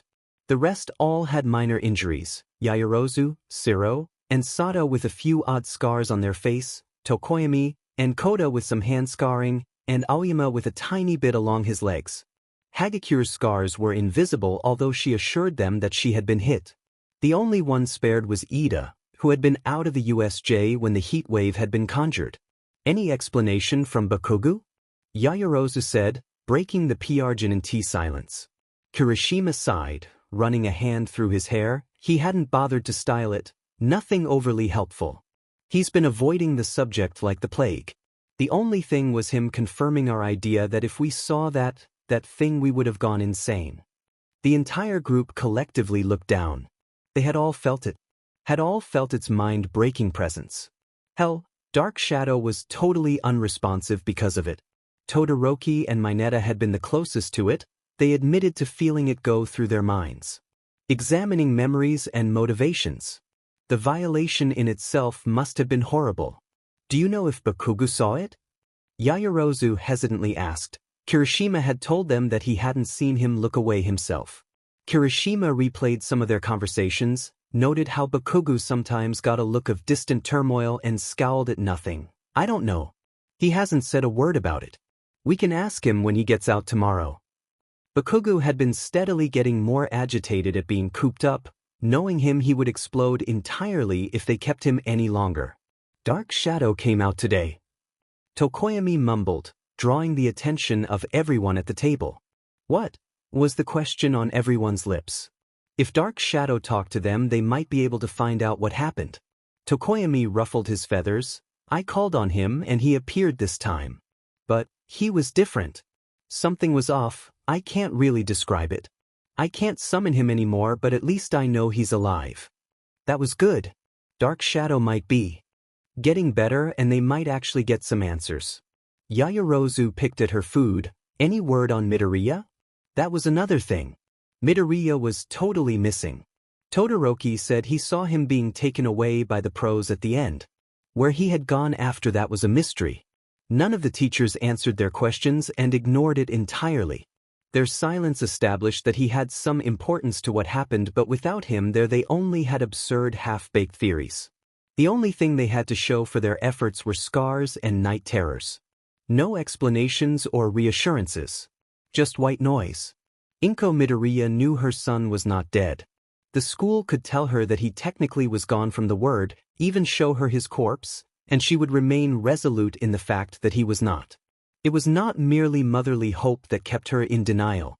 It was the screams of the crows that had started to gather outside her window and the words of the principal. She had been at work when she received that fateful call. The DMED call that had nearly caused her whole world to crash. She had felt the ripple in the fold of the universe just as well as everyone else, and her theory had only been confirmed by that call from UA telling her to come in immediately. She had rushed to the school in a mild panic. She needed to fill her veins with steel and take this as calmly as possible, a feat that soon proved impossible. The principal had met her at the gate, the mammal talking as he walked, telling her of a villain attack and how her son was dead. There are no words to describe the pain that overtakes one's body when they find out their entire world died. She had spun on the white rat, her quirk lifting him off the ground so he was eye level with Inko. She had pointed a finger at his chest accusingly, eyes hardened with fury but also with grief. You were supposed to protect him. The principal had started at being levitated, although he had quickly gotten over his surprise. You didn't let me finish, Miss Midoriya. He is dead in all technical terms. His heart no longer beats but his mind is still running as normal. We speculate that due to his quirk, he may be trying to bring himself back to life. Inko had nearly dropped him right there. Her son was stuck between the world of the dead and the living. Trying to bring himself back? She then proceeded to have a panic attack in the hallway. After a few minutes of heavy breathing, she had righted herself. Take me to him. Nedzu led her to a room off of the normal hospital wing. Inside that room was Izuku, hooked up to a heart monitor that was flatlined. She didn't see the rise and fall of his chest as he breathed, and it took all of her practiced willpower not to rush to his side and demand answers. She then turned to the principal with the fury of thousands written in her eyes. Explain yourselves. How did you let this happen? Nedzu had just sighed. We are looking into it as we speak. I assure you the villains responsible will be brought to justice. Her returning smile had been nothing short of sadistic. You better, or I will sue the school for all it's worth. It was a day later when the murder of black feathered birds had started to form outside her house. She had gone to shoo them away but had paused when they had started to caw in a way she understood. They had told her that her son was indeed fighting his way back to the world of the living. They could not tell her when he would be back or if he would even make it. It had been those two things that they could offer no answers to that made her realize it wasn't in her head. If it was some sort of coping mechanism, then she would make them give her the answers she wanted, like, soon, and he will return unharmed. There was no reason for her subconscious to leave two glaring questions unanswered. She was already preparing her case against UA, and if Aizu wasn't back in a week then it would be filed. She would stand in the ruins of UA and laugh as it crumbled. Izuku was running. That was all he seemed to ever be doing. Running or drowning. Still weak as that useless god he summoned. He had been here for however long. To him time didn't seem to move correctly, shifting from sluggish to faster than a bullet train in mere moments. It didn't help that the sky was a perpetual state of black. Moons and suns occasionally appearing and disappearing, along with stars that always ended up crashing into sharp lumps of shadows or crystal at his feet. Unaware that their MST are still refused to understand. One of the first lessons he learned here was that the laws of nature didn't matter. They were useless. Physics didn't exist and matter was more of a suggestion. Several things here had already broken his weak, pitiful mind, ranging from wandering the fields of his soul to the silence he refused to barely think about. Refusing its appealing call. For not the first time he wondered why he was running. Oblivious that he was running from something hardly worth his time. Something of broken glass and prayers of the dead, but that was hardly the worst thing he had seen here. That honor always went to himself. This place revealed the true monster he was. He seemed human at first glance, as most monsters do, with messy green hair and dark shadows under his eyes. Then you looked closer and saw the infinite pools of madness where his irises should be. Green was a word too weak to describe their color. They passed the word glowing quite a while ago and now shared some resemblance to the fallen stars that always seemed to block his path. The scars on his face told the stories of shattered realms, and brands crafted from the blood of immortals had appeared on his arms, glaring reminders that he was no longer human. No human should be able to survive having the lifeblood of immortals tattooed onto their limbs. Whatever the silence had done to him had twisted his soul into something so irreversible and wrong it surpassed any of the creatures here. Even the woman with fate in her hands couldn't hold a candle to his decimated soul. It had been stripped of everything that had ever made it human, leaving it somehow more monstrous than even the things that didn't hold even the smallest ounce of humanity. And yet he still remained good. It was utterly baffling.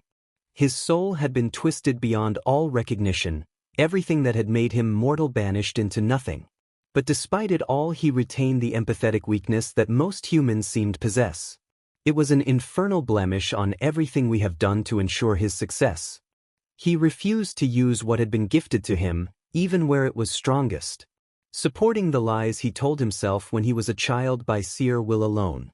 It was his own fault that he was running. He could rip his way back into life if he wished, but he still forced himself into ignorance.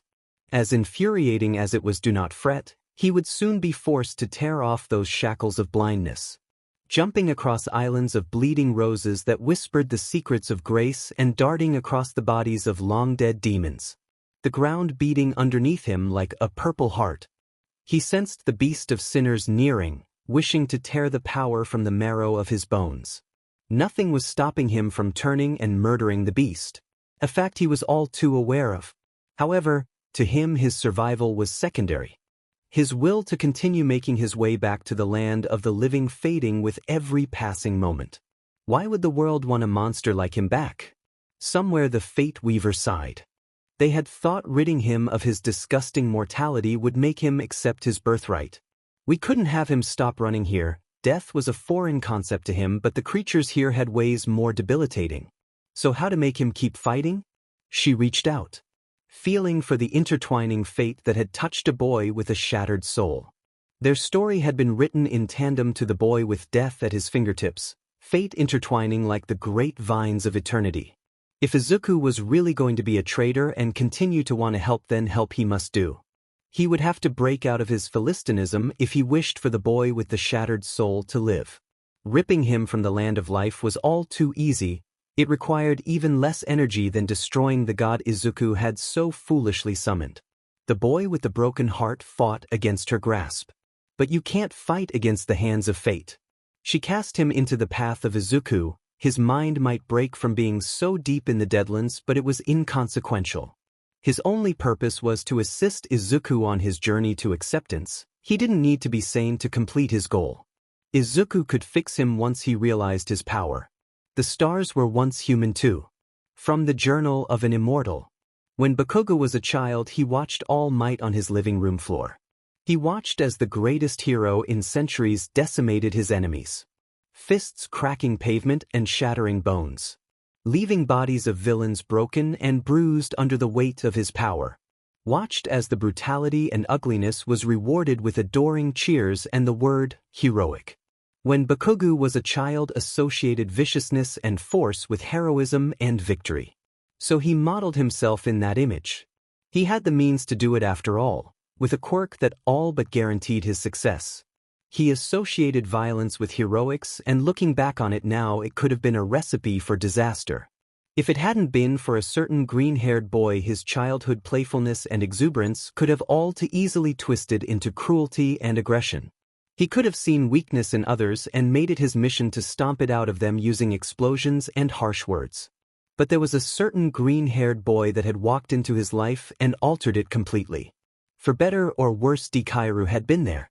Perhaps for the better, because he kept him from straying too far down the wrong path. Kept him from turning into a bully and a tormentor. Someone who delighted in the pain of others and whose sole purpose was to beat what he perceived as weakness out of those around him. Even his quirk counselor told him his quirk could only be used for destruction. Or perhaps it was for the worse. Deku's presence turned Bakugo's ideals of snuffing out weakness onto Bakugo himself. If he faltered, even once, Deku would falter too.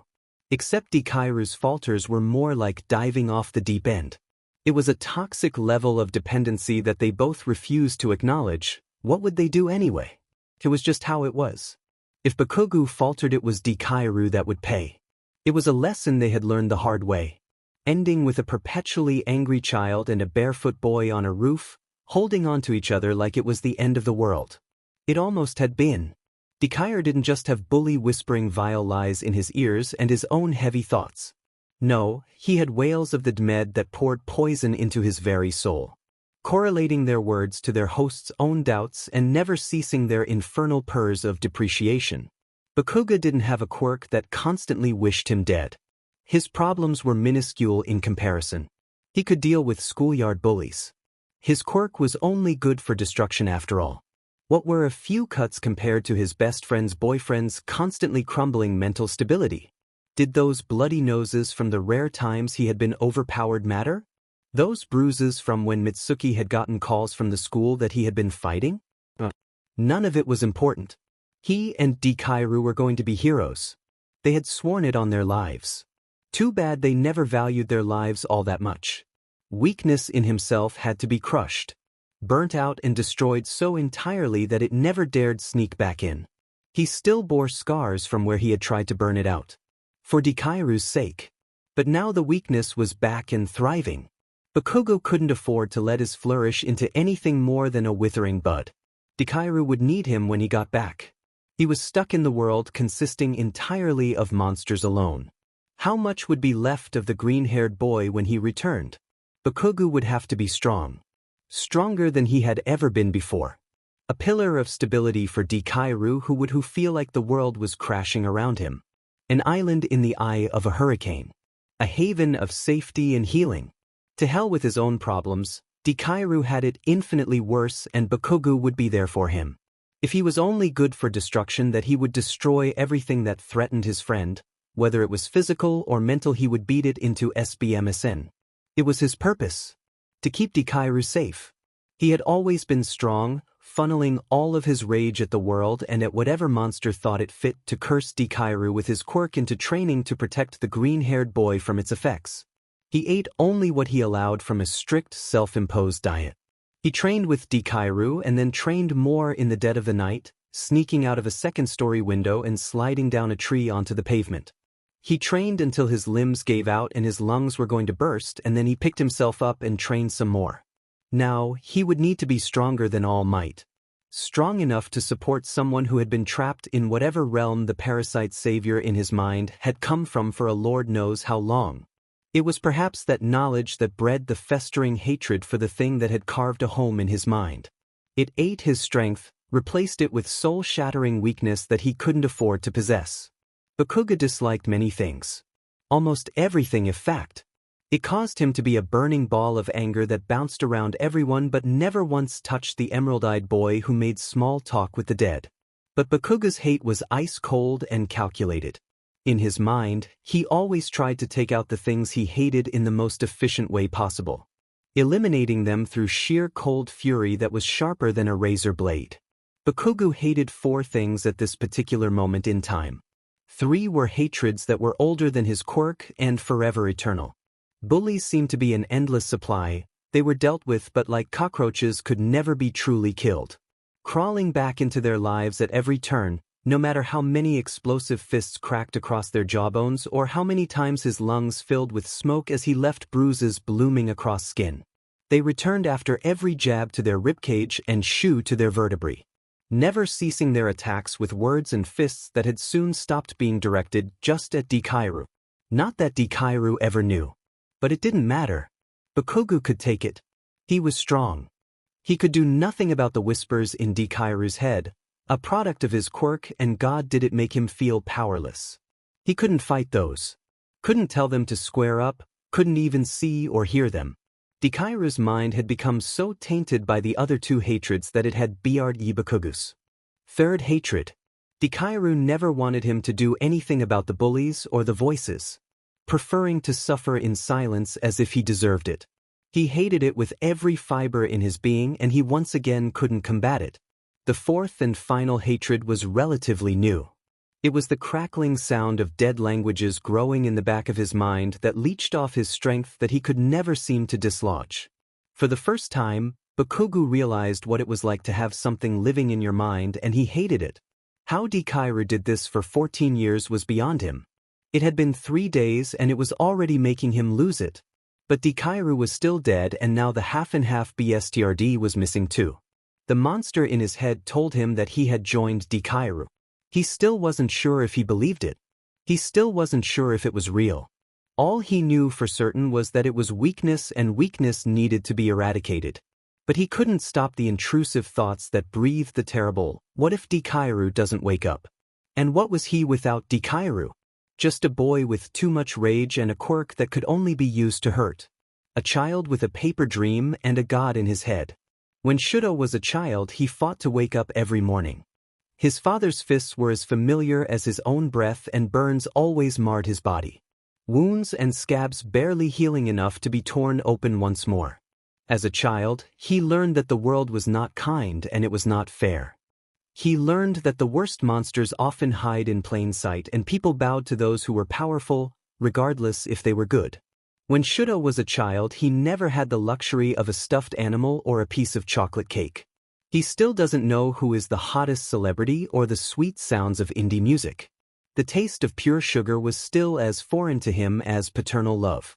But he learned to accept it. Forced himself to come to terms that this was how it was and it was fine. Except it wasn't. Control was something he had become well versed in. The hymns of icy cold that curled under his fingertips, forever his servants.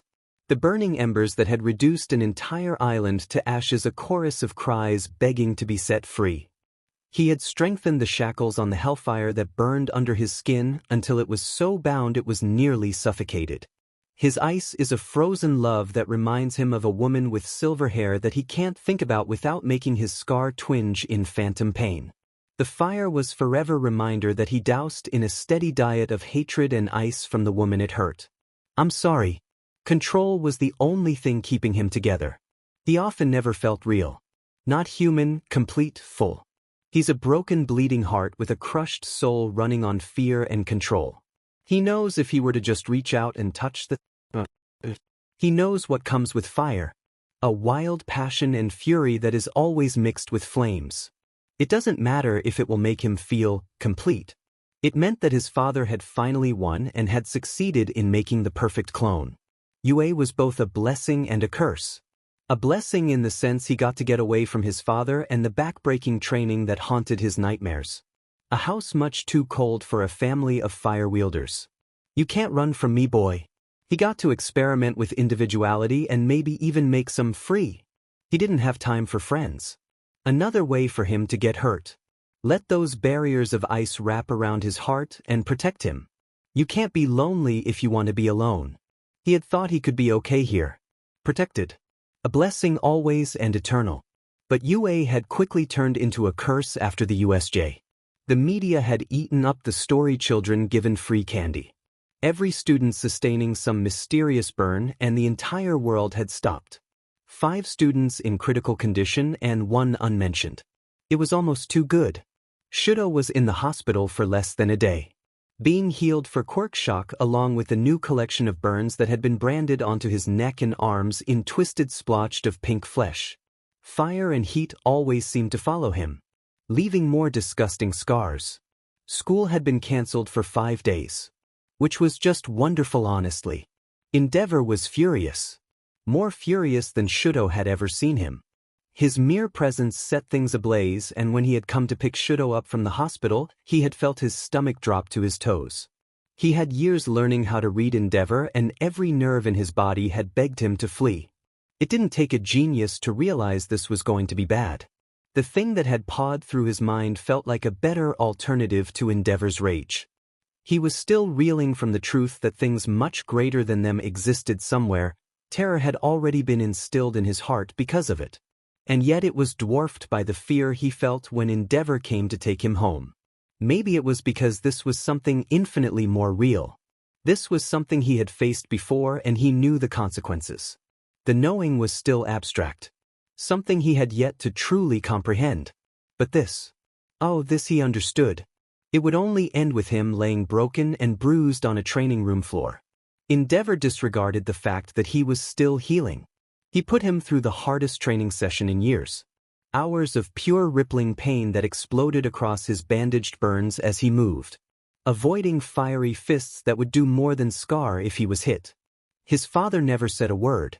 He just threw punches and fireballs with deadly accuracy. By the end of it, any other circumstance Endeavor would have turned him over to a healer. Not today. He was sent to his room, every movement agony. Nothing but cracking control keeping him from falling to the floor. It continued like that for 3 days. Endeavor's anger a never-ending supply, all too willing to take it out on his son under the guise of making him stronger so you are of more use when villains attack. It was a miracle in itself. He let Shudo meet with the class to try and piece together what had truly happened. They got nowhere. Shudo didn't mention the clause that had banished the thing of burning light. He wasn't sure he wanted to acknowledge their existence, much less push it on his classmates. So imagine what he felt when those same claws dug into him that night and yanked him across realms. It was so much worse in person. It felt like he was being ripped through the fabric of life, not killed but simply thrown. He gagged on his own thoughts as those claws tore him from his existence. But it somehow felt right. It was indescribable and unholy. Something that should never be done and cursed. And yet it felt like he was about to complete some long-forgotten and foretold prophecy. Despite this, he fought the talents. Tried to get them to let him go, but to no avail. They showed no signs of giving, and Shudo wondered if he would want to be dropped before they reached their destination. He wasn't sure how long it took.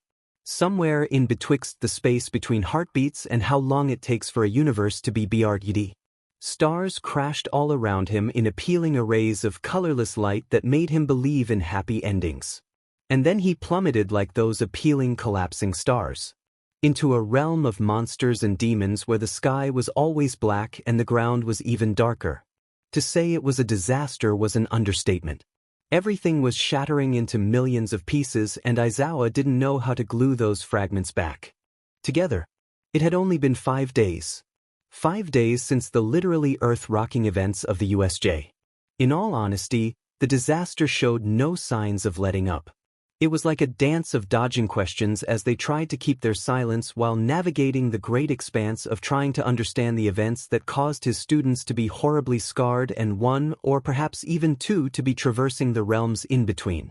Something was wrong with Bakugo, and despite Aizawa's recommendation to keep him longer, Chiyo had vehemently disagreed.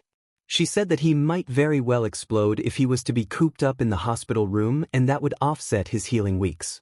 Bakugo had lied to him and Principal Nedzu when they asked him if he saw. Surprisingly, Bakugo was an excellent liar and could mask his emotions nearly as well as Midoriya if he tried. He had always thought Bakugo wore his heart on his sleeve and was brash enough to never hone the skills of liars. That was obviously not the case. If it hadn't been for two key things, he would have believed the ashy blonde. 1. Chiyo had told them of what Bakugo had said when he first woke up. Well, she didn't really tell them, being he didn't speak in words. He spoke in lyrics of power and in tongues that Chiyo couldn't even try to repeat without getting a head-splitting migraine she couldn't heal. She said he didn't even seem aware that he wasn't taking in Japanese, and he seemed simultaneously terrified and confused once he realized he was speaking something else. There could be the chance that he had learned it from Midoriya, but something just didn't sit right with Aizawa. The second thing that tipped him off was how Bakugo's eyes sometimes glazed over. In any other situation, he would have simply called it PTSD or disassociation, if it wasn't for the fact that he could see things reflected in his scarlet irises. The glaze was like a mirror, showing foreign worlds splitting and stars exploding into twisted breaths of autumn air. It showed cities drowning in fire and blood as brimstone rained from the sky. Great worms at the bottom of crimson oceans feeding on the world's dead. Flying serpents being hit out of the sky by meteors made of unanswered prayers and untold truths of the gods. At the moment, Aizawa was willing to bet that Bakugo hadn't closed his eyes and knew what had paused the universe for that sliver of time. The only way they could know was if Bakugo told them. They had played around with the idea of bringing in a telepath, but something deep inside Aizawa told him that that was a horrible idea that might very well result in the death of the telepath. Nedzu knew that Bakugo was lying as well. Hell, he had been the one to point it out. He had already batted around ways to get Bakugo to provide an explanation, but he ultimately turned up empty-handed. The only thing they could really do was wait for Bakugo to tell them of his own accord. Still, it was almost sad how Bakugo's problem wasn't even at the top of the list for things they needed to resolve. They still had 4 hospitalized students. Luckily, Uraraka had woken up from her coma and would remain under observation for another week or until Recovery Girl deemed her well enough to be released. Jiru and Ojiro were making their slow but steady recovery. Ojiro would be free to go in perhaps another day or two, and Jiru had maybe another 3 to 4 days. Azui was still comatose with no sign of when she would awaken. The media was having a field day. Nedzu was trying to keep the school running and the media from absolutely destroying their reputation. There were few things that Nedzu could get really moving, and this disaster covered multiple of those. The media were slowly getting subdued by Nedzu's subtle manipulation and discreet bending of the truth, although they were nowhere near being in the clear. There was also the matter of trying to please the parents and get them to keep their students enrolled in UA and not press charges. Many parents had been reluctant, and Aizawa didn't blame them. Their child had been injured because he, along with UA, had failed. Almost all of them held permanent scars because of it. As of now, no parent had removed their student or sued, so that was a relief. Although there was still the matter of Izuku Midoriya. Nedzu had told him of their interaction and how she had used her quirk to pick him up. Based on his description, she was a terrifying woman who loved her son more than the sun and was furious and distraught that he was, well, dead. It was very much understandable, and she had been very vocal about how she would sue the school for all it was worth if he didn't wake up. If he didn't wake up, then Aizawa wouldn't stop her. But they had a new problem that was probably their most pressing. Shudo Todoroki had gone missing without a trace. Vanished into thin air. One moment he was in his room and then just gone. Having a student disappear was bad enough. Having a student who is the son of the number 2 hero goes missing after a villain attack was worse. Although UA had nothing to do with it, they would still be blamed for it by everyone that mattered. Right now there was a city-wide manhunt for the boy that Aizawa himself was partaking in. It had been less than 24 hours, but even with the entire city on high alert and ever-pro who could be spared on the lookout, they didn't even find a clue. Too much was going wrong, and for every step forward they took 2 steps back. They had to postpone the annual sports festival. If the USJ attack had been less fatal, they could have twisted holding it at its designated time as a symbol to show that they weren't cowed by the villains. But here, where every student had some injury and a quarter still weren't healed, holding the sports festival would look more insensitive than powerful. They would continue to hold off on the festival until all the students were fully healed or dead. Aizawa prayed to every benevolent god that it wouldn't be long until it was held and the attendants wouldn't be dressed in black. Kurogiri had cleaned the bar top to bottom 4 times now. Repeating the motion in a daze, trying to think of anything else. Anything other than how the plan had failed spectacularly and how there was a hero in training who had summoned something that had made the world pause. He tries to ignore the fragments of reality that crumble in the corner of his eyes. Tries to forget what it felt to warp out of the USJ at the same time the thing had been brought into the world and he was momentarily trapped in one of his warps. Whether what he saw was a result of the ripples sent across the universe by the arrival of the beast or if that had always resided in his warps, he didn't know, and if he was being truly honest, something he didn't dare test. He hadn't used his quirk since. Tamura was enraged at how their plan had failed, turning half of the bar to dust in rebuke. Kurogiri had been too shaken to stop him. Whether it was Tamura's immaturity or his fury that stopped him from realizing the gravity of what had just happened, the warp villain didn't know. Did he truly not see that there was a boy that could raise the dead? A boy that could not just raise human dead, but the fallen things from eons past. Izuku was tired. So tired. Why was he running anyway? No one would want him back in the living world. He was a monster now. As much as an unholy beast as the thing chasing him. Even if he hadn't been tainted by the silence, he was still a murderer. And a murderer can't become a hero. He must have been more insane in life if he had even entertained the thought. And yet something very, very human still resided in his soul, keeping him from adding to his tally. He stopped running when he reached the mountains. Decided right then to just give up. Let the thing of untold fury and dripping shadows take him. The pillars of ice and obsidian that scraped the endless expanse of sky were too large for him to ever hope to cross anyway. This seemed as good a place to stop as any. With thorn bushes of fragmented pieces of reality that could tear away pieces of your existence if you touched them, and the shade of a crane that stood at the end of the horizon, with a single glowing eye that was larger than the sun and held infinite knowledge. It felt like he'd been running for centuries. For all he knew, he might have been. Even the stars seemed out to get him here, crashing into his path and stopping him in his tracks. There were the perpetually floating pieces of land that never stopped shifting that made bridges of broken hearts that had occasionally been close enough for him to jump on and rest until the lilies made of bone began to crawl over his skin again. His forearms burned, marred with writhing black tattoos that had been branded there by a godling what seemed like eternities ago. The godling had poured a vial of immortal blood onto his arms for some unknown reason, resulting in the brands he shouldn't be able to survive. He had stayed on one of the islands too long and the lilies had overtaken him entirely. He had awoken gasping in a cave made of the breaths of trees and a vaguely humanoid creature with too many eyes and too many hearts hovering over him. It smelled like decay and the smell seemed so human compared to everything else here. It had lulled Izuku into a false sense of security. That sense of safety had quickly been broken by his arms erupting in pain as blood so black it ate all light was grafted onto his skin in boils that created intricate patterns of unknown purpose that moved and shifted seemingly of their own accord. They showed him every horrible event in history, from the streets of Tallinn that ran red with blood as the trio of murders dubbed the Saints slaughtered every soul in the city in the span of a night. They showed Lady Dreamcatcher on a throne she had carved out of broken minds as she became a dictator that ruled a continent with an iron fist. They made him hear the screams of the residents of Madagascar as their island was reduced to ash by Lucifer and they realized they would not be saved. It should have affected him more. The godling seemed pleased with the results and remained so until Izuku ate its eyes. It had been gross in the beginning, disgusting, revolting, unthinkable. Izuku hadn't seen a reason for it.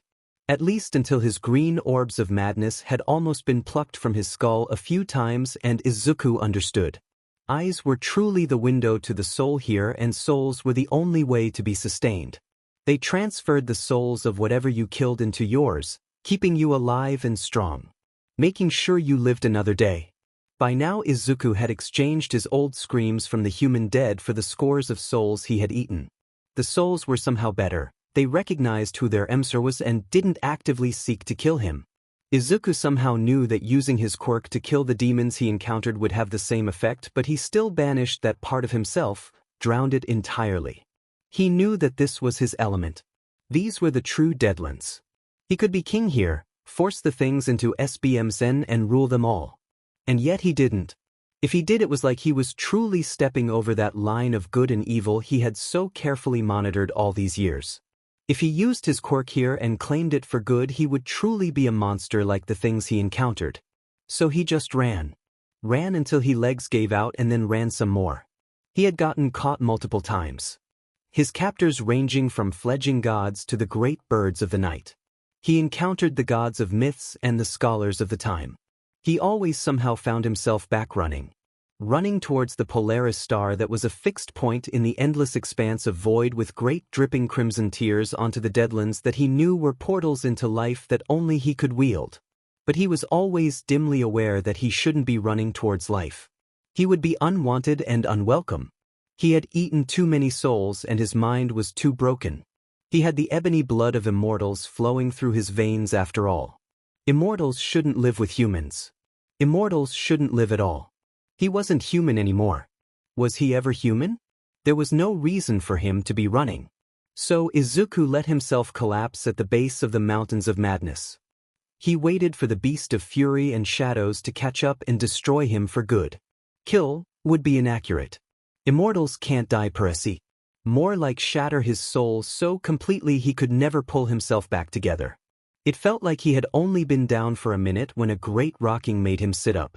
He thought he had put more distance between himself and the beast.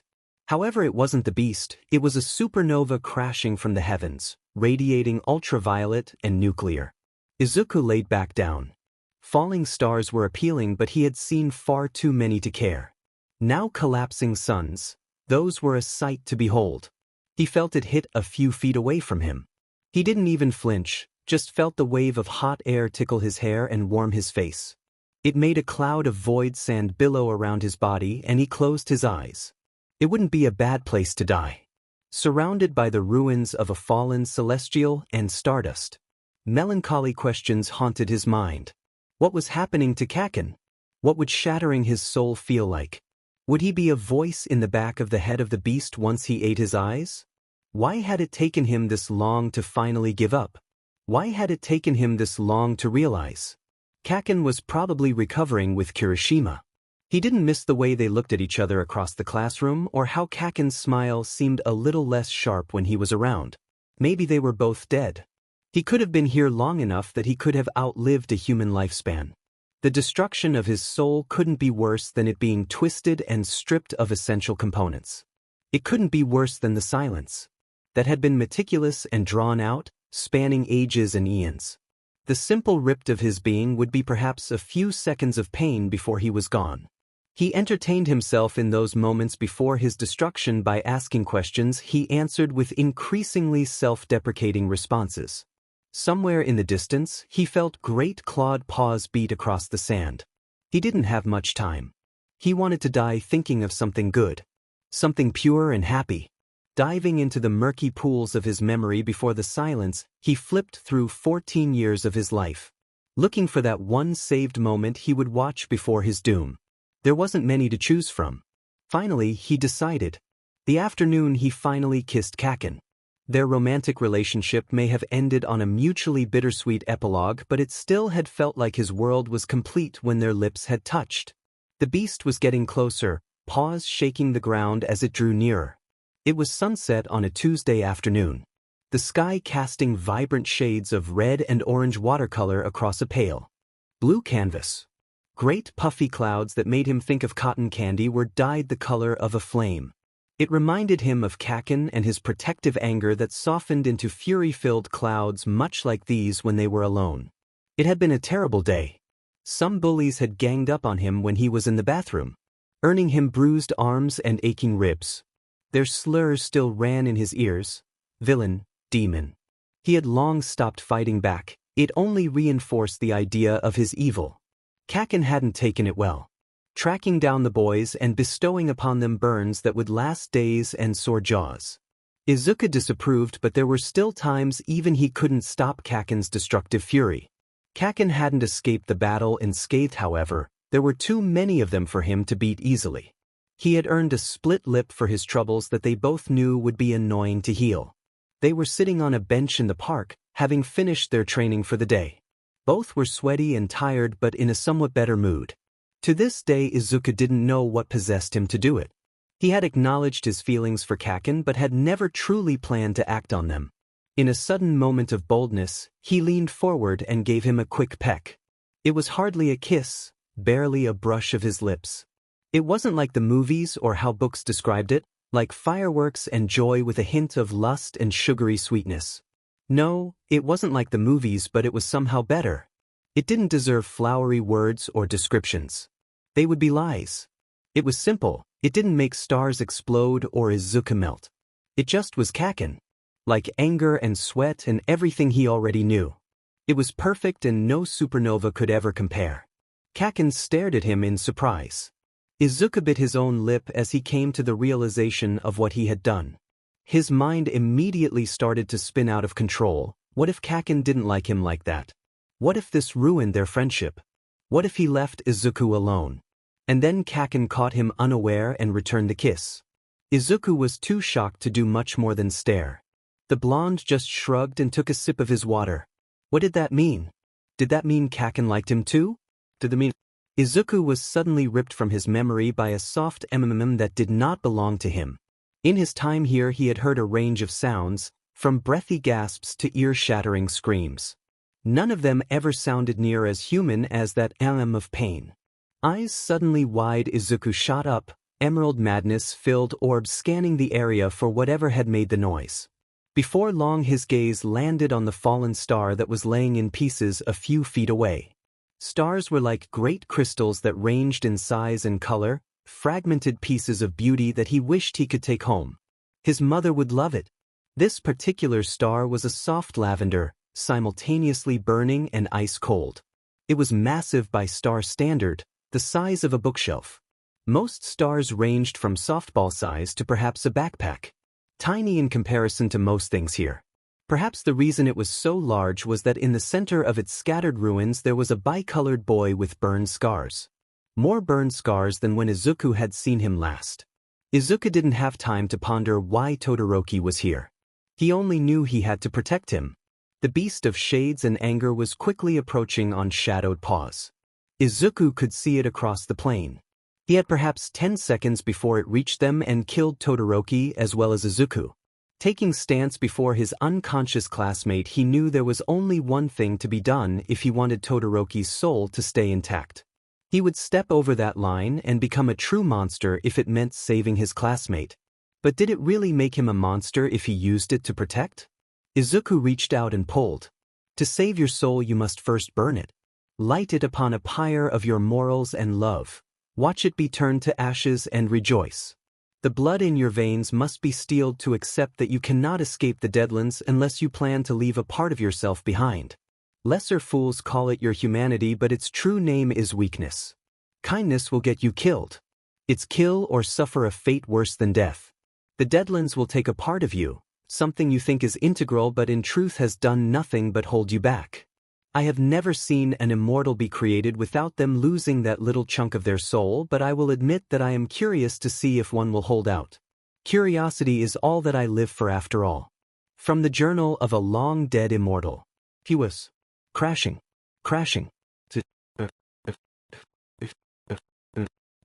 Wildly tumbling into a place that he should not be. Every cell in his body was rebelling against the plunge, shoving against their membranes as they struggled to get away. Every nerve was screaming the same mantra that pounded into his skull, branding words and feelings into his brain in streaks of fire. Not right, not right, not right, not right. Shudo had thought he hadn't dread fear. He had thought he had trained himself to be impenetrable to the sharp S of terror that shot at him with every hour of his existence that he had lived with for years.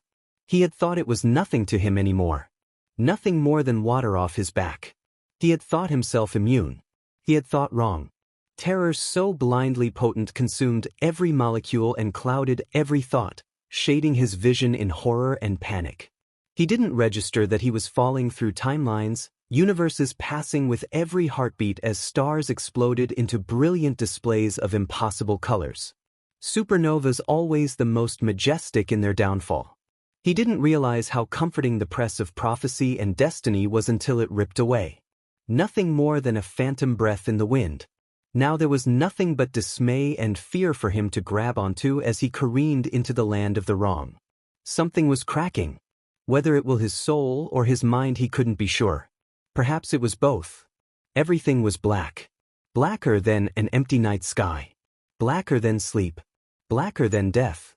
Blacker than the endless abyss. And then it wasn't.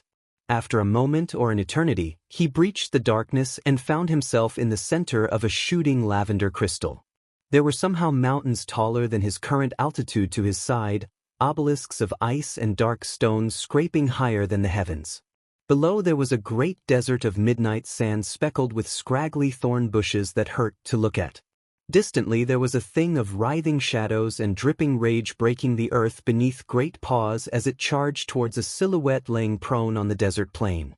Eyes gazing unseeing towards a colorless sky. Shudo caught a glimpse of green hair before speed and time caught up with him and impact suddenly hit. The world flashed in shades of sparks and madness before pain and unconsciousness took him to a place much more merciful than this. Kirishima had always prided himself on being a people person. The first one to break down someone's barriers and court them into friendship. A magnetic personality that everyone couldn't help but feel drawn towards. Maybe that's why he had gone towards the most unapproachable person in their class. The boy with only one friend that he was so attached to that he had immediately tried to shut out everyone else with a barrage of death threats and an explosive personality to match his quirk. He was a challenge that Kirishima couldn't help but take on. There was no denying that Bakugo was strong and manly as hell. With a quirk so powerful it near guaranteed his success and such mastery of it there was no question he would be an amazing hero. Although he may be lacking in social skills, Kirishima knew there was something sweet hidden under his temper and rudeness. Many in his class thought he was just an arrogant a-hole, but Kirishima saw through those paper-thin assumptions to the caring he seemed to so diligently try to hide under threats and curse words. Kiri saw compassion in the way Bakugo had sometimes whispered encouraging words to Midoriya when the green-haired boy had started mumbling under his breath things that Kirishima could never quite catch, but by the way, his eyes glazed over like he was trapped in his own mind. It knew that it probably wasn't good. He saw it in the way Bakugo had tensed and glared protectively at Midoriya when Kami had asked about his scars.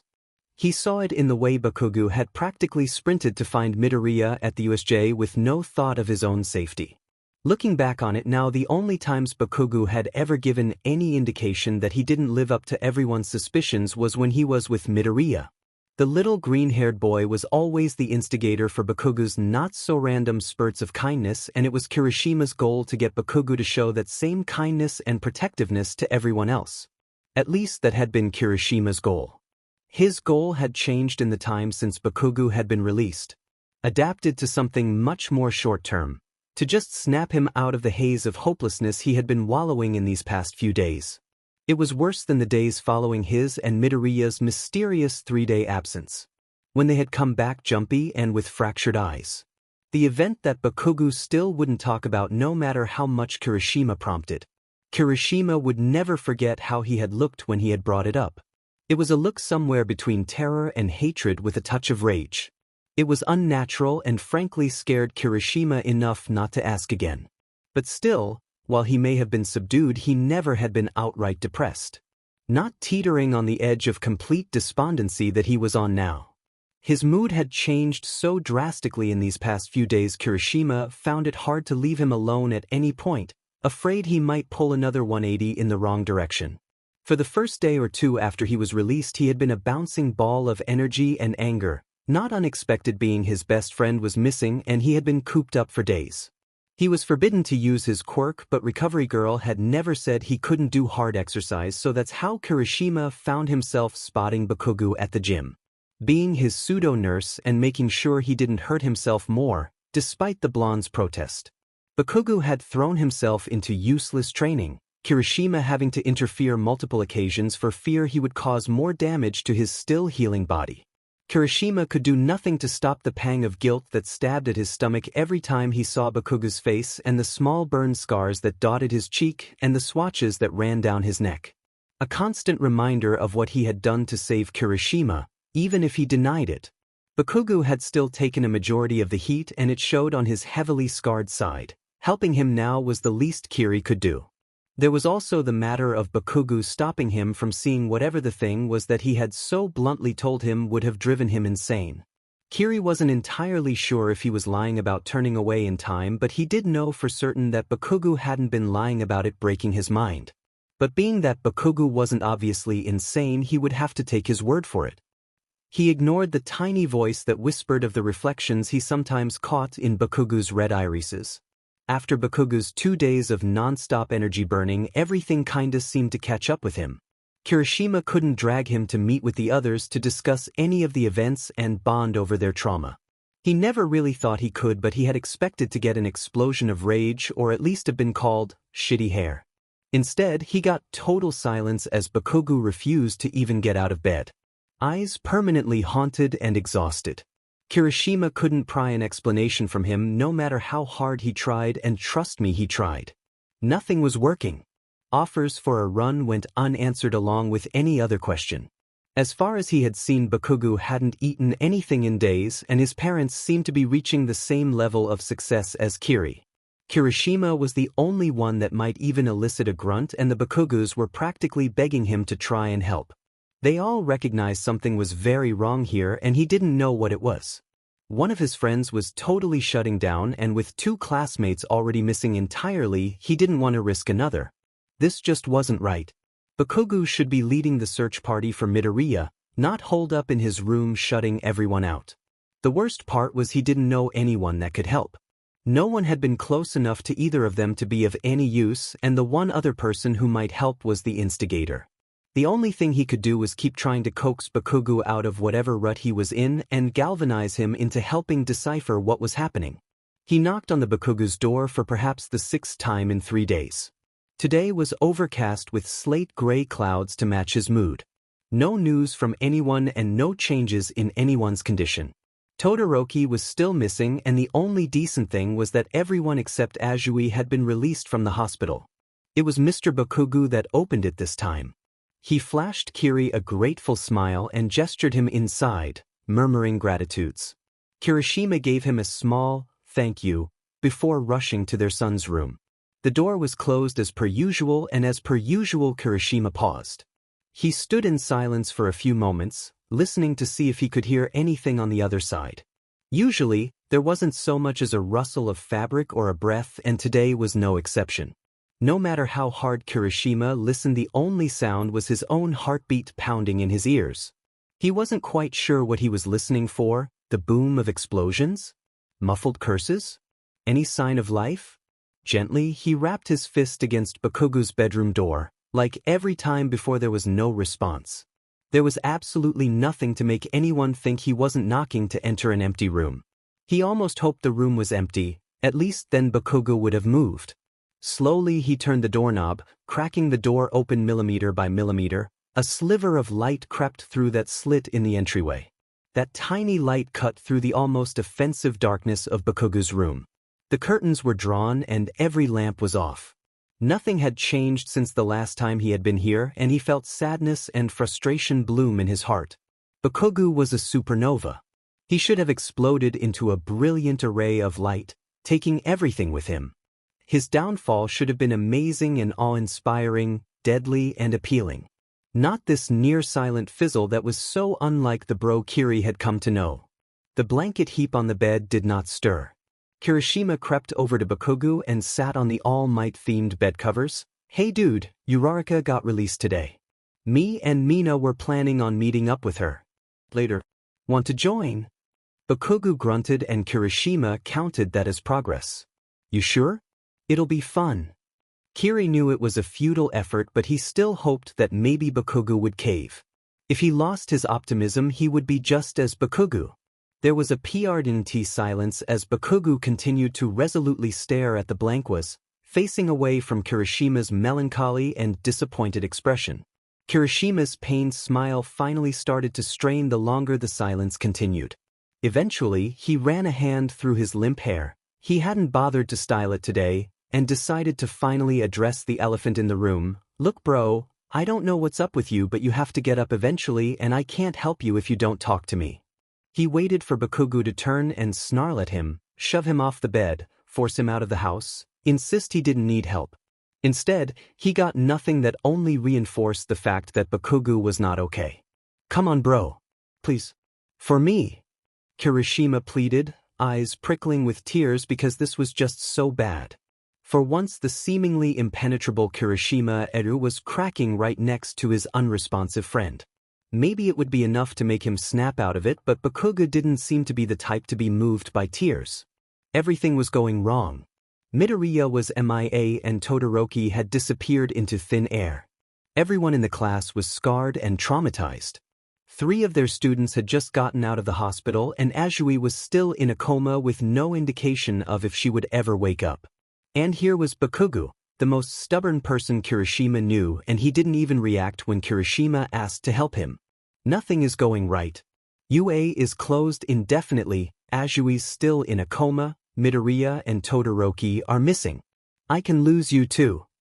Kirishima blubbered, salty tears were carving canyons into his cheeks and he couldn't stop them. It was finally catching up.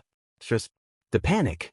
Todoroki's with Deku. There was a muffled voice so quiet and hoarse Kirishima thought he might have imagined it. "What?" It took a good minute for Bakugo to repeat himself. Kirishima's eyes stopped leaking and he straightened, almost not daring to hope. "Todoroki's with Deku." It was the same volume as the first time, but there was no denying that it was Bakugo that spoken for perhaps the first time in days. "How do you know that?" Bakugo's shoulders gave a half-hearted shrug and he continued to stare at the blank wall of his bedroom. Kirishima opened his mouth to try and coax out an answer when the bedroom door suddenly burst open. In the threshold stood Mitsuki Bakugo, knuckles white from clutching her phone in a death grip. Her red irises were shining with something between relief and elation, watery from tears of joy. "It's Midoriya. He woke up," she croaked, a few of those tears escaping their confines. Bakugo immediately shot up, His eyes were bloodshot and wild. There was no denying the fact that Kirishima could see a great red star reflected in his pupils. Then he blinked and it was gone. He could ponder what that meant along what Ms. Bakugo meant with, he woke up later. Right now he needed to chase after Bakugo, who had just jumped out of bed and had sprinted downstairs.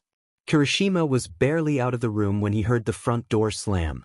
Mitsuki was still standing in the doorway, talking rapid fire to whoever was on the other line, but Kirishima didn't pause to listen to their conversation.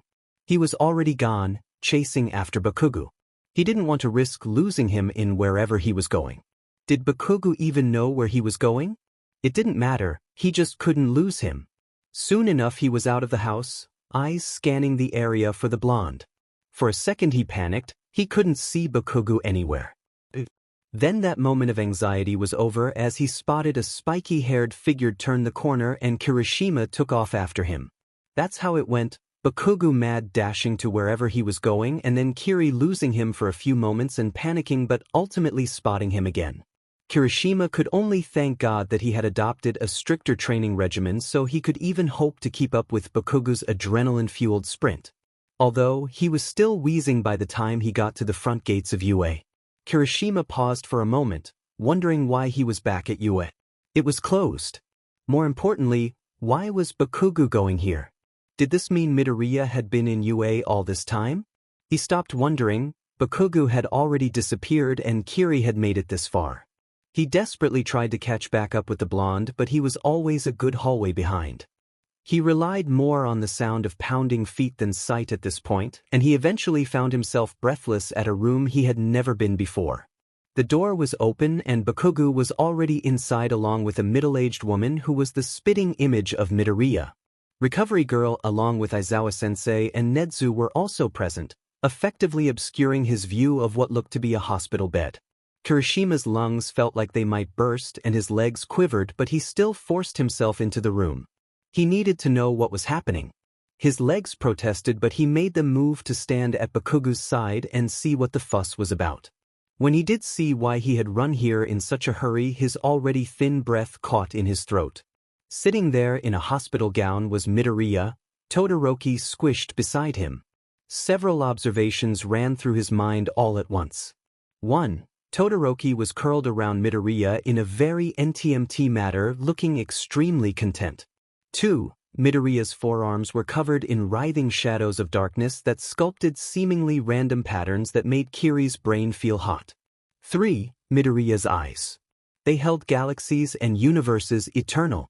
They radiated madness and death more than any aura ever could, and Kirishima felt his soul shrink under their emerald insanity. Then it faded and he was left with only slightly oversaturated jade irises that didn't quite seem human but still were much improved. Midoriya seemed to be talking to the woman Kiri assumed was his mother. She was a mildly intimidating woman that practically radiated steel. She was a warrior and Kiri didn't even have to talk to her to know it. Todoroki seemed to be the first one to notice Kirishima's appearance and didn't acknowledge him other than glaring at him with an expression that clearly read, "Ask about it. I dare you." Kirishima didn't want to take that dare and looked away. Aizawa-sensei seemed to follow Todoroki's gaze and found Kirishima's. At first, there was alarm and then silent resignation as he said in his usual monotone, "Kirishima, what are you doing here?" And then 7 pairs of eyes were on him and Kirishima felt a cold sweat slide down his back. They stood hand in hand at the edge of everything. A great crimson star stood before them, dripping portals of life. A green-haired boy with eyes of madness turned to the burned boy with a no longer fractured heart. They shared a soft smile of love and hope. A delicate flower in this world filled with thorns. "Let's go home." Then depart to Venice.